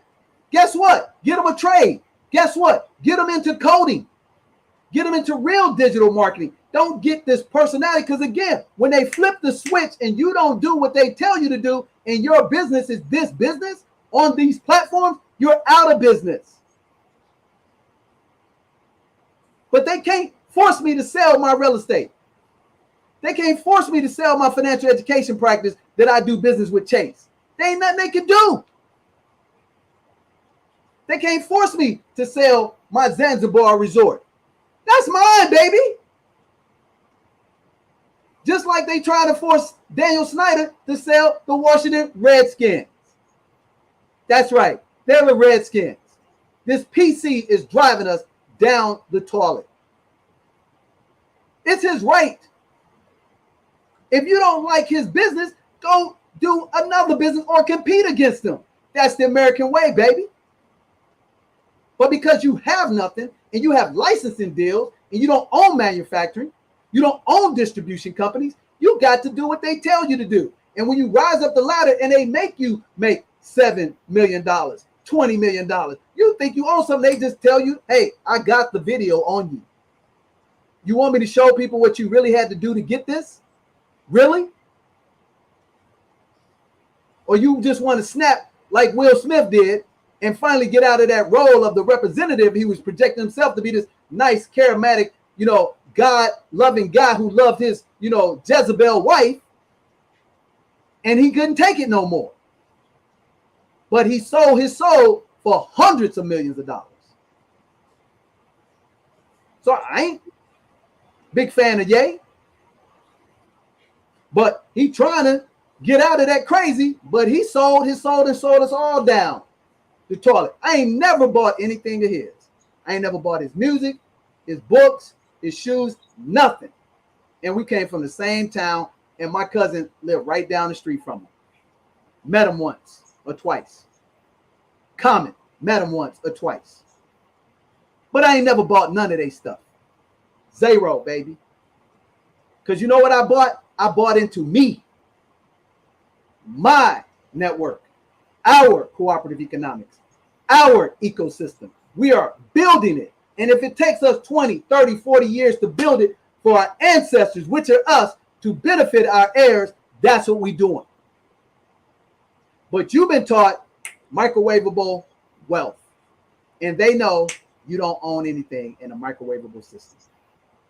And you know that microwavable food is cancerous to you, even though they'll show you all the science is not. But guess what? It's funny. when you microwave or reheat something, it don't taste the same, but you put it in the oven and slowly reheat it, it tastes almost like it did the day before. When you put a crock pot in and it, marinates 2-3 days later, them greens taste much better than the first day. But you put them in the microwave and what does it do? Dries it out. So we're going to come back after this next break and we're going to wrap up Family Finance Friday with DJ the Money Coach, how local politics affect your pockets, but really those 5 key moments in history have changed the narrative 4 decades ago. And this is just a operation of something that's already happened unless you get the knowledge and be encouraged enough to make change. We'll be right back.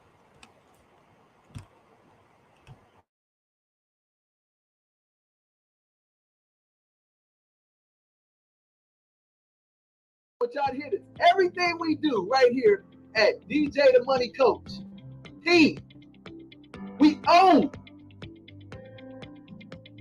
So if we only do $1 million, we own a whole part of the $1 million. What do I mean? We own the whole system. On social media. So people are on their phones all the time. And where their attention goes, their energy flows. Science, technology, entrepreneurship, and access to mentorship. This is the acronym that we live by. Let's say you have a business and it's doing pretty well, or even if it's just getting started, you can still get business credit with bad credit. We're going to give you an offer that you can't refuse if you seriously want to be helped. So if you are not an all-star and you're on here and you had a chance to become an all-star and you couldn't do the 3 payments for $7.99, we're going to give it to you for 1 installment for $999. But you got to get it tonight. If you're an all-star and you already sat down with us and you said you couldn't do the executive because it's $34.99, we're going to give it to you for 1 installment for $19.99. And we'll let you do 3 installments. And guess what? You know what? The people who are already all-stars, the people who are already executives, they ain't going to be mad because they know that we have to help each other to rise up to the top of the mountaintop.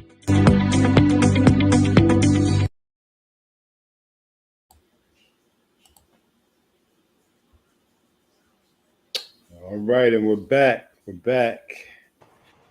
All right, baby. So, hey, we are the Alpha and the Omega. So you want to know how to have plenty of money and peace of mind. And you see why that tree is there? Because you got to plant the seeds. And what we've done today over this beautiful conversation and this dialogue is we started planting the seeds of change. See, the Chinese, they plan for 125, 150 years. You got to do the same thing. Somebody in your house is got to take the investment, what seems to be a sacrifice, to change the pathology of your family to create greatness. Who is that? Is it you? Is it your child? Was it your father? Was it your mother? Just go back. If you are on the pathway of great success, who were the people, the village that got you there? You didn't get there by yourself. So the pom-pom lifestyle, plenty of money, peace of mind movement is a narrative that was planted back in 2002, ladies and gentlemen. And we figured out back then, because we created the 7 spheres of money system. We created this system, ladies and gentlemen. Let's put that up there, Nick, and let's put each one. Show them what the 7 spheres of money system is and how we are preaching what we practice. So let's put each one of those in the print. Type those in for us, Nick. Okay. So they can understand that we practice, not preach. We practice and only talk to you about what we do.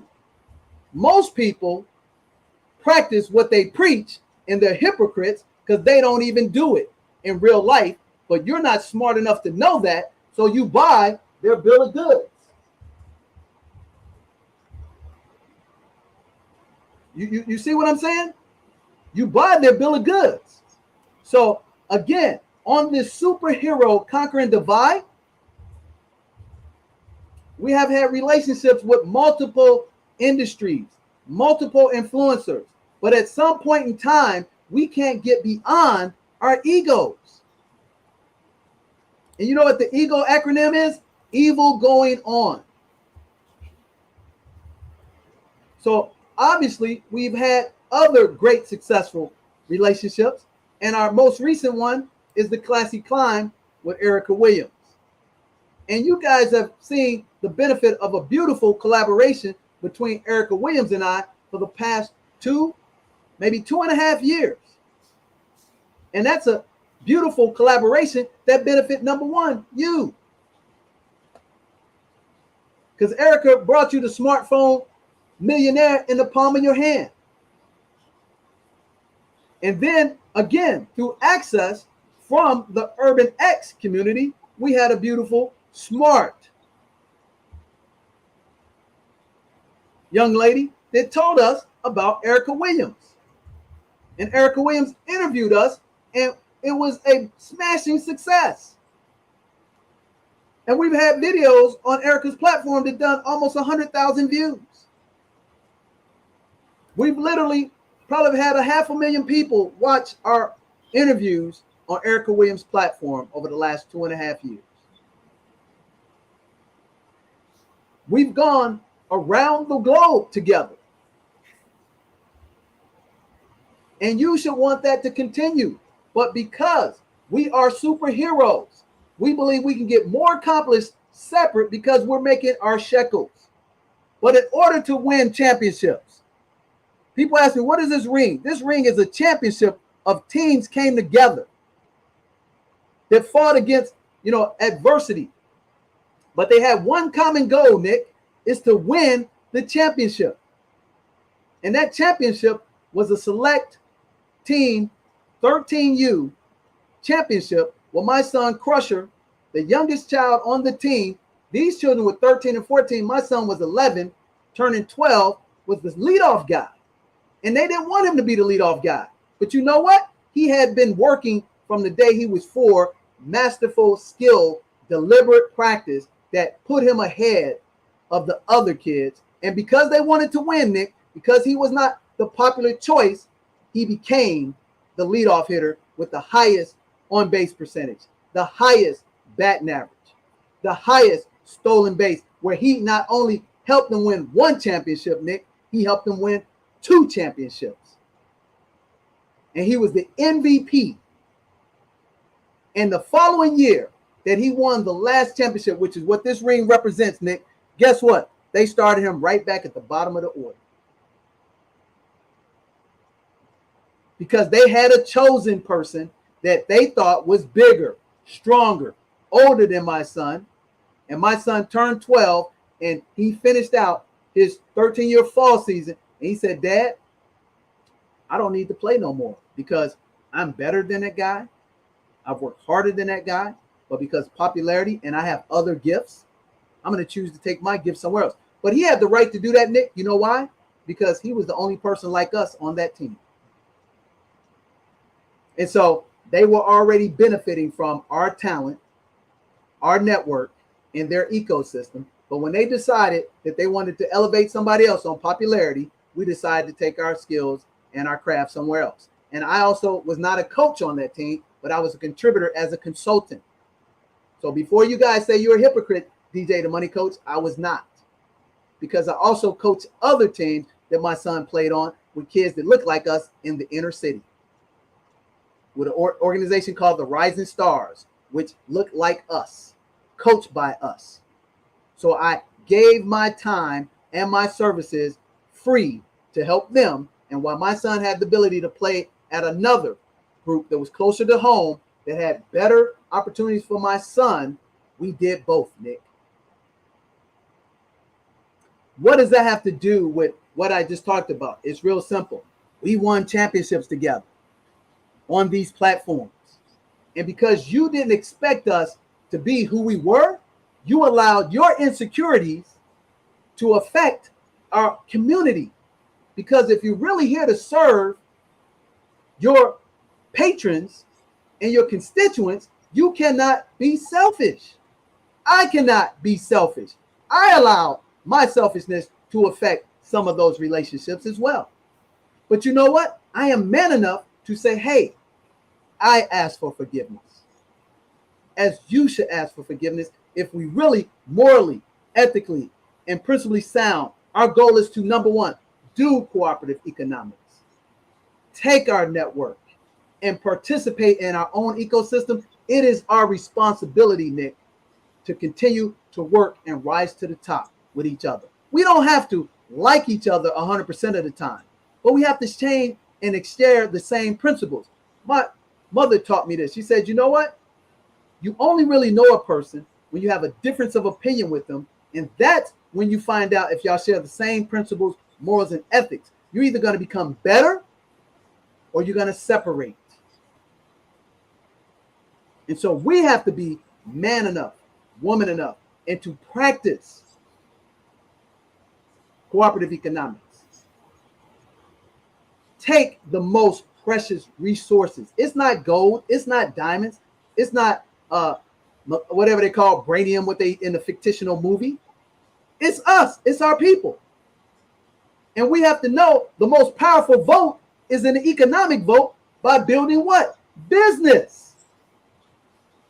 in our own network, and then create our own ecosystem where we don't have to worry about what somebody has to say about us, because they can't control our narrative, because we do have the right, which is our unalienable rights of freedom of speech. And that's why November 8th has no impact on Asian communities. Because there's no way they're going to vote anybody in office by majority vote. Yes or no, Nick? Mm-hmm. All right. Yep. Are the Jewish people going to be able to vote anybody into office by majority vote? They can. Are the Indian people going to be able to vote anybody in office by majority of vote? I'm talking about state governors, senators, presidents. The answer is unequivocally, unapologetically no. You know why? It's a math question. Because if Asians only represent 2 to 3% of the population, and there's 350 million people, what's 2% of 350 million? I think that's about 7 million people. And I think the idiot in office right now set a record, even though he's half dead, over 81 million votes. So how 7 million votes going to equate to 80? And even in the electoral college, you still couldn't impact that with no 7 million votes. Is the math wrong on that, Nick? No. You can put all those groups together, Asians, Indians, and Jewish people, and they could put all their votes together, and they couldn't get a president elected. They couldn't get a governor elected. They couldn't get a state senator elected. They couldn't get a House representative elected. These are facts. But you know what? They control everything else. How is that? Because their local politics are, I'm going to say it again, cooperative economics. They take their little network and they create an ecosystem and they cipher your resources legally, ethically, and morally sound, because you have been convinced through the prism of their lens that you need to be validated by them. And that is the lesson on Family Finance Friday with DJ the Money Coach.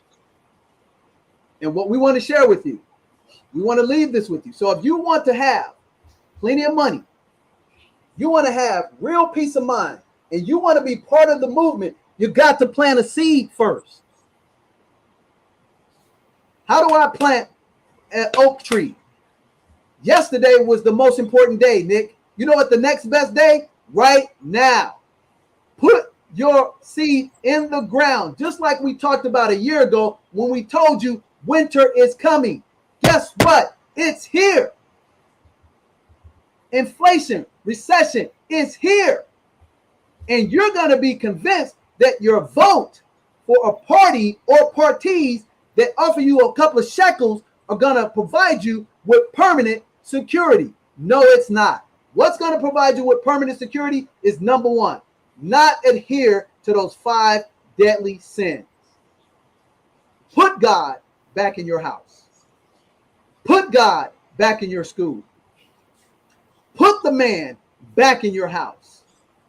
Get rid of the check and go out and earn your own, just like the immigrants that come here. Just like those people from the Ukraine that have been put here, they're going to eat your lunch, because not only are they going to get handouts through our tax dollars, but they just going to outwork you, and they're not going to have a problem digging ditches, cleaning toilets for a short period of time to get millions to create porta potties. But some of y'all too good for that. Stop allowing abortion to be a pregnancy deterrent. Stop allowing people to tell you that a man can be a woman and a man can have a child.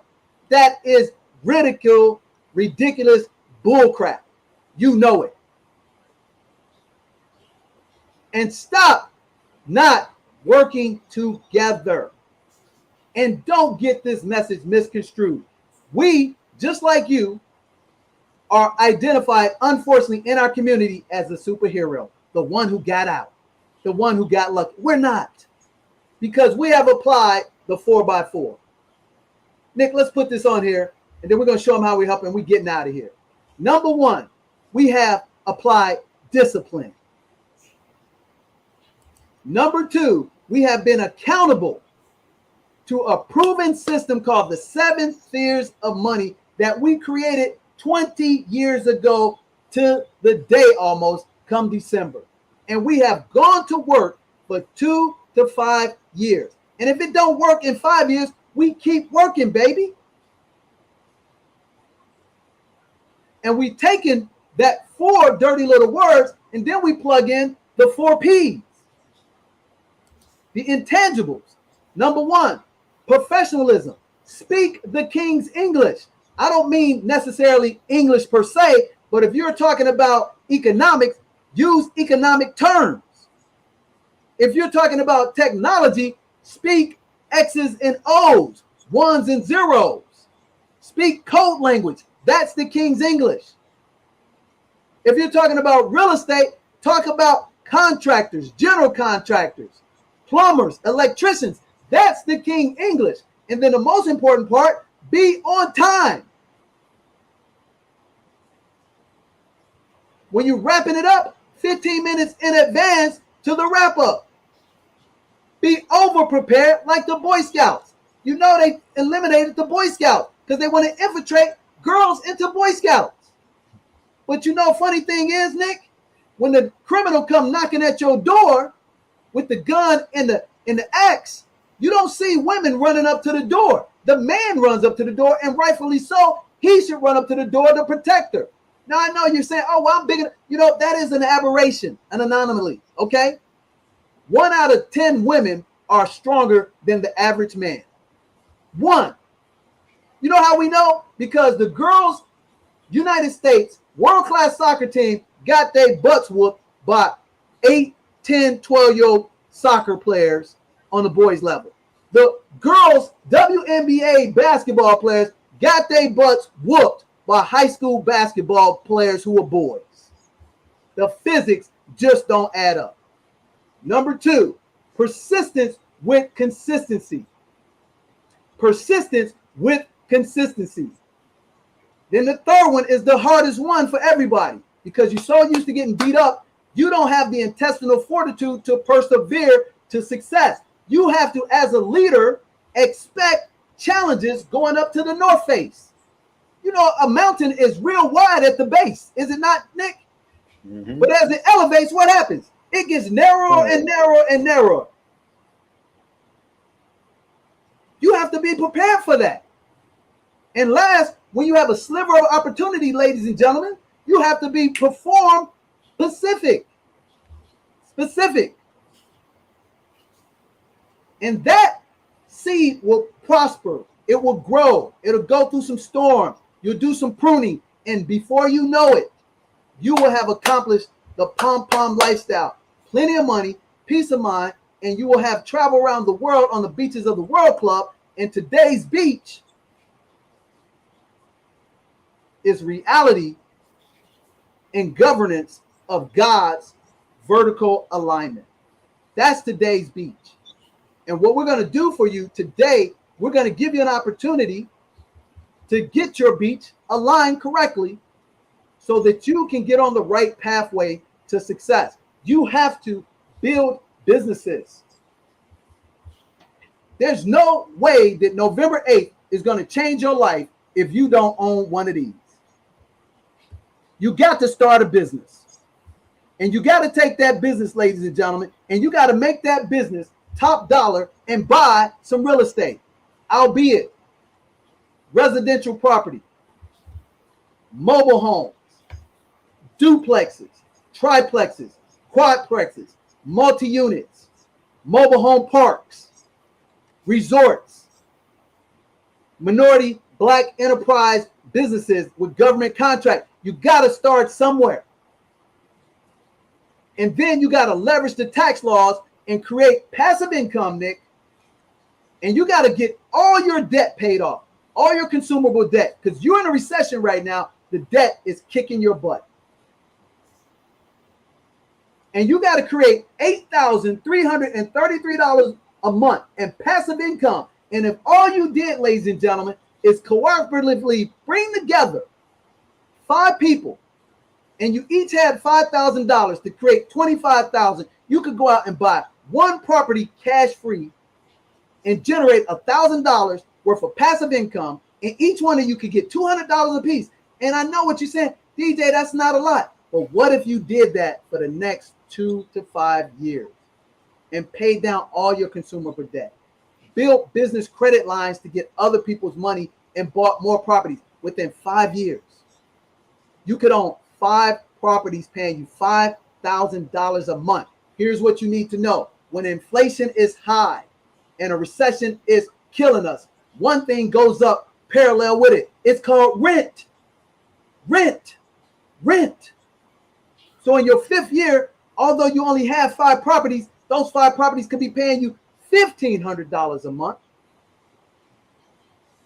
and $7,500 to $9,000 a month in passive income, which is $108,000, and you could get 120 something additional tax write-offs, tax free. But you got to start somewhere. And you know what we start, Nick? Pull up the link to the youth program that we're going to offer our people tonight for their children. We're going to start immediately tomorrow. We're doing a youth program for the 2nd week. We are teaching your children about 4 envelopes, how to take the first dollar that they earn,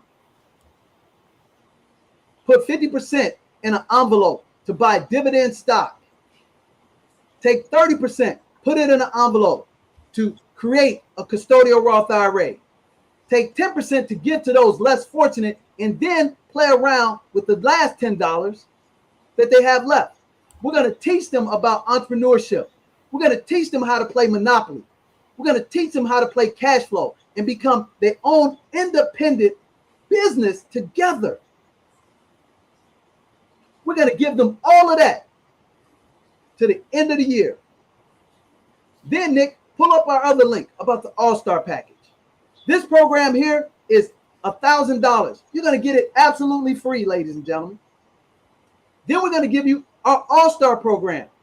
6 weeks of training.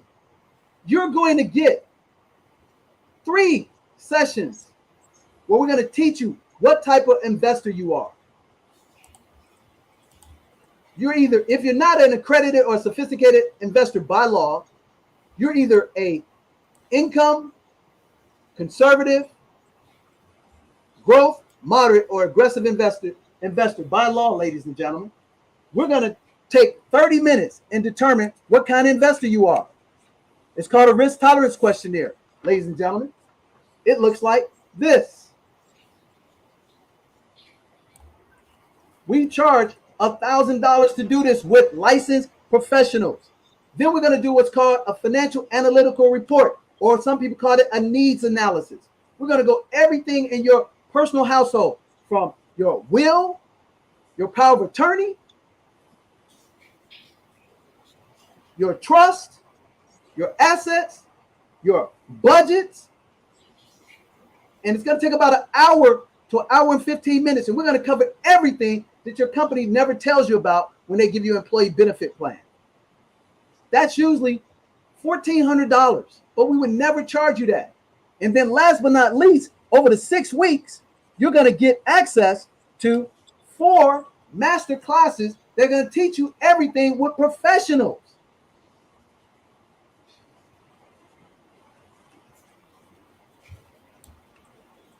We're going to put a financial education plan together for you. We're going to show you how to cover mortgages. We're going to show you what professionals to work with. We're going to get you started in a business plan about your dream. We're going to tell you how to get that done in 12, 18, 36, 60 months. We're going to show you how to give to charity for those less fortunate. We're going to show you how to analyze your home right now, that you may be in negative equity because inflation is bringing your house back down to reality. We're going to do cash flow and teach you how to get the most services at the least dollar. We're going to tell you what your personal net worth is. We're going to tell you what your retirement numbers are based on your hard assets that can create passive income. Today's game in today's world in a recession is cash flow, not net worth. We're going to do a retirement asset allocation model. We're going to show you how to protect your insurance from all kinds of insurance. If you own a real business and you don't know what a key man policy is and a buy-sell agreement, you're not protected properly. We're going to help you pay off all your debt. We're going to create an emergency fund. And guess what? We're licensed, baby. It's a 6-week program where you get to sit down with me 3 times. My CPA, my financial planner of 18 years, Melvin Hobson, my legal staff, Lisa K. Shebar, our business credit expert, DJ, our systems people, Kadera, our business manager, Nick, our media person can put all your stuff together. This is a 6-week program that we get all day, $3,700 for. We're going to give it to you practically for free. And then we're going to give you our executive program where we will work with you 1 hour a month with 4 consults from our CPA, our business credit person to get you credit lines, our systems person, our media person to actually incorporate and execute your plan. And we're going to do that right now for one investment of $799 for 3 installments. If you see the wisdom in investing in yourself and you want a team, this is a complete package that is $35,000. Not a value. This is what I get in corporate America, ladies and gentlemen. And if this makes sense to you, we're going to give it to you for 3 installments of $799, which all day I charge over $7,500 for.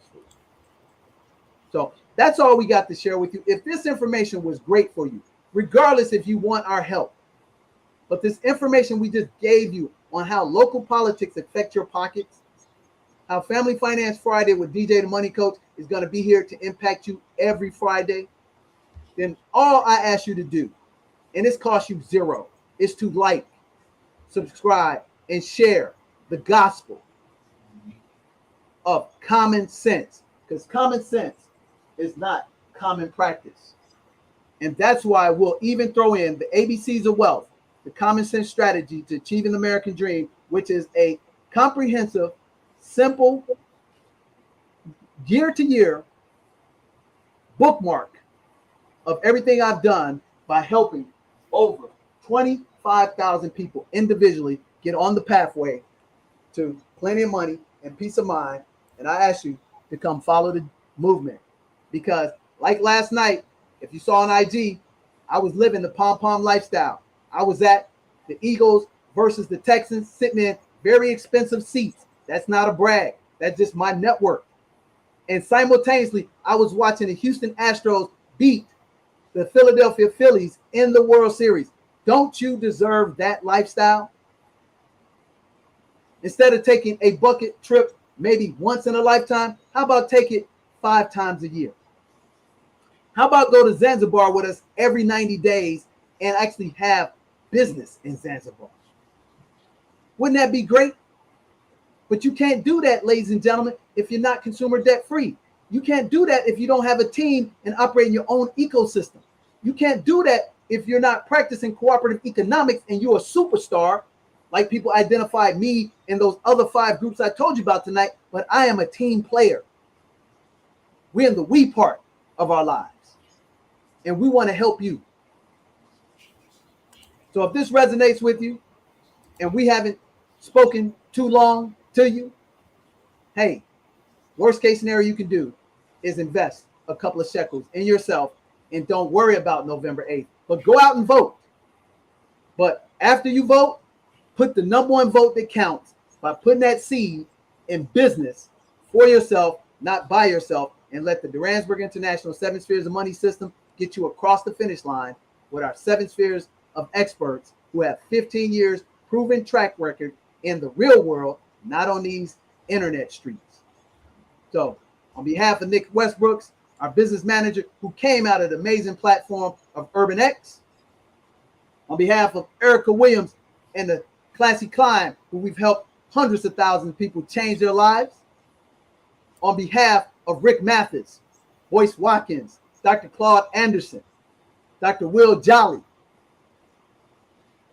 get the word out through the spheres. And on behalf of Narrative with Dr. Carr and Karen, an organization that I support 150%, the largest Africana studies on the planet, I'm DJ the Money Coach. You've been watching Family Finance Friday.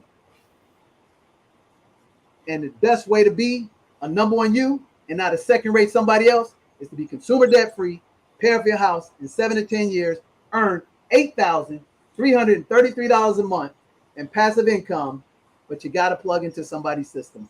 And there ain't no better system on the planet certified, because that's what Chase told us, than the 7 spheres of money for the middle class. So God bless. We wish you a pom-pom lifestyle, plenty of money, peace of mind. Come join us on the Beach of the World Club. Tonight's beach is education the right way with the right team. Peace.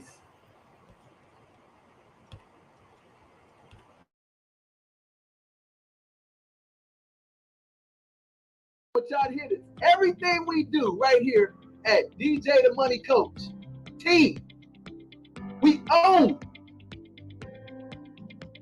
So if we only do $1 million, we own a whole part of the $1 million. What do I mean? We own the whole system. On social media. So people are on their phones all the time. And where their attention goes, their energy flows. Science, technology, entrepreneurship, and access to mentorship. This is the acronym that we live by. Let's say you have a business and it's doing pretty well, or even if it's just getting started, you can still get business credit with bad credit. We're going to give you an offer that you can't refuse if you seriously want to be done. So if you are not an all-star and you're on here and you had a chance to become an all-star and you couldn't do the 3 payments for $7.99, we're going to give it to you for 1 installment for $999. But you got to get it tonight. If you're an all-star and you already sat down with us and you said you couldn't do the executive because it's $34.99, we're going to give it to you for 1 installment for $19.99. And we'll let you do 3 installments. And guess what? You know what? The people who are already all-stars, the people who are already executives, they ain't going to be mad because they know that we have to help each other to rise up to the top of the mountaintop.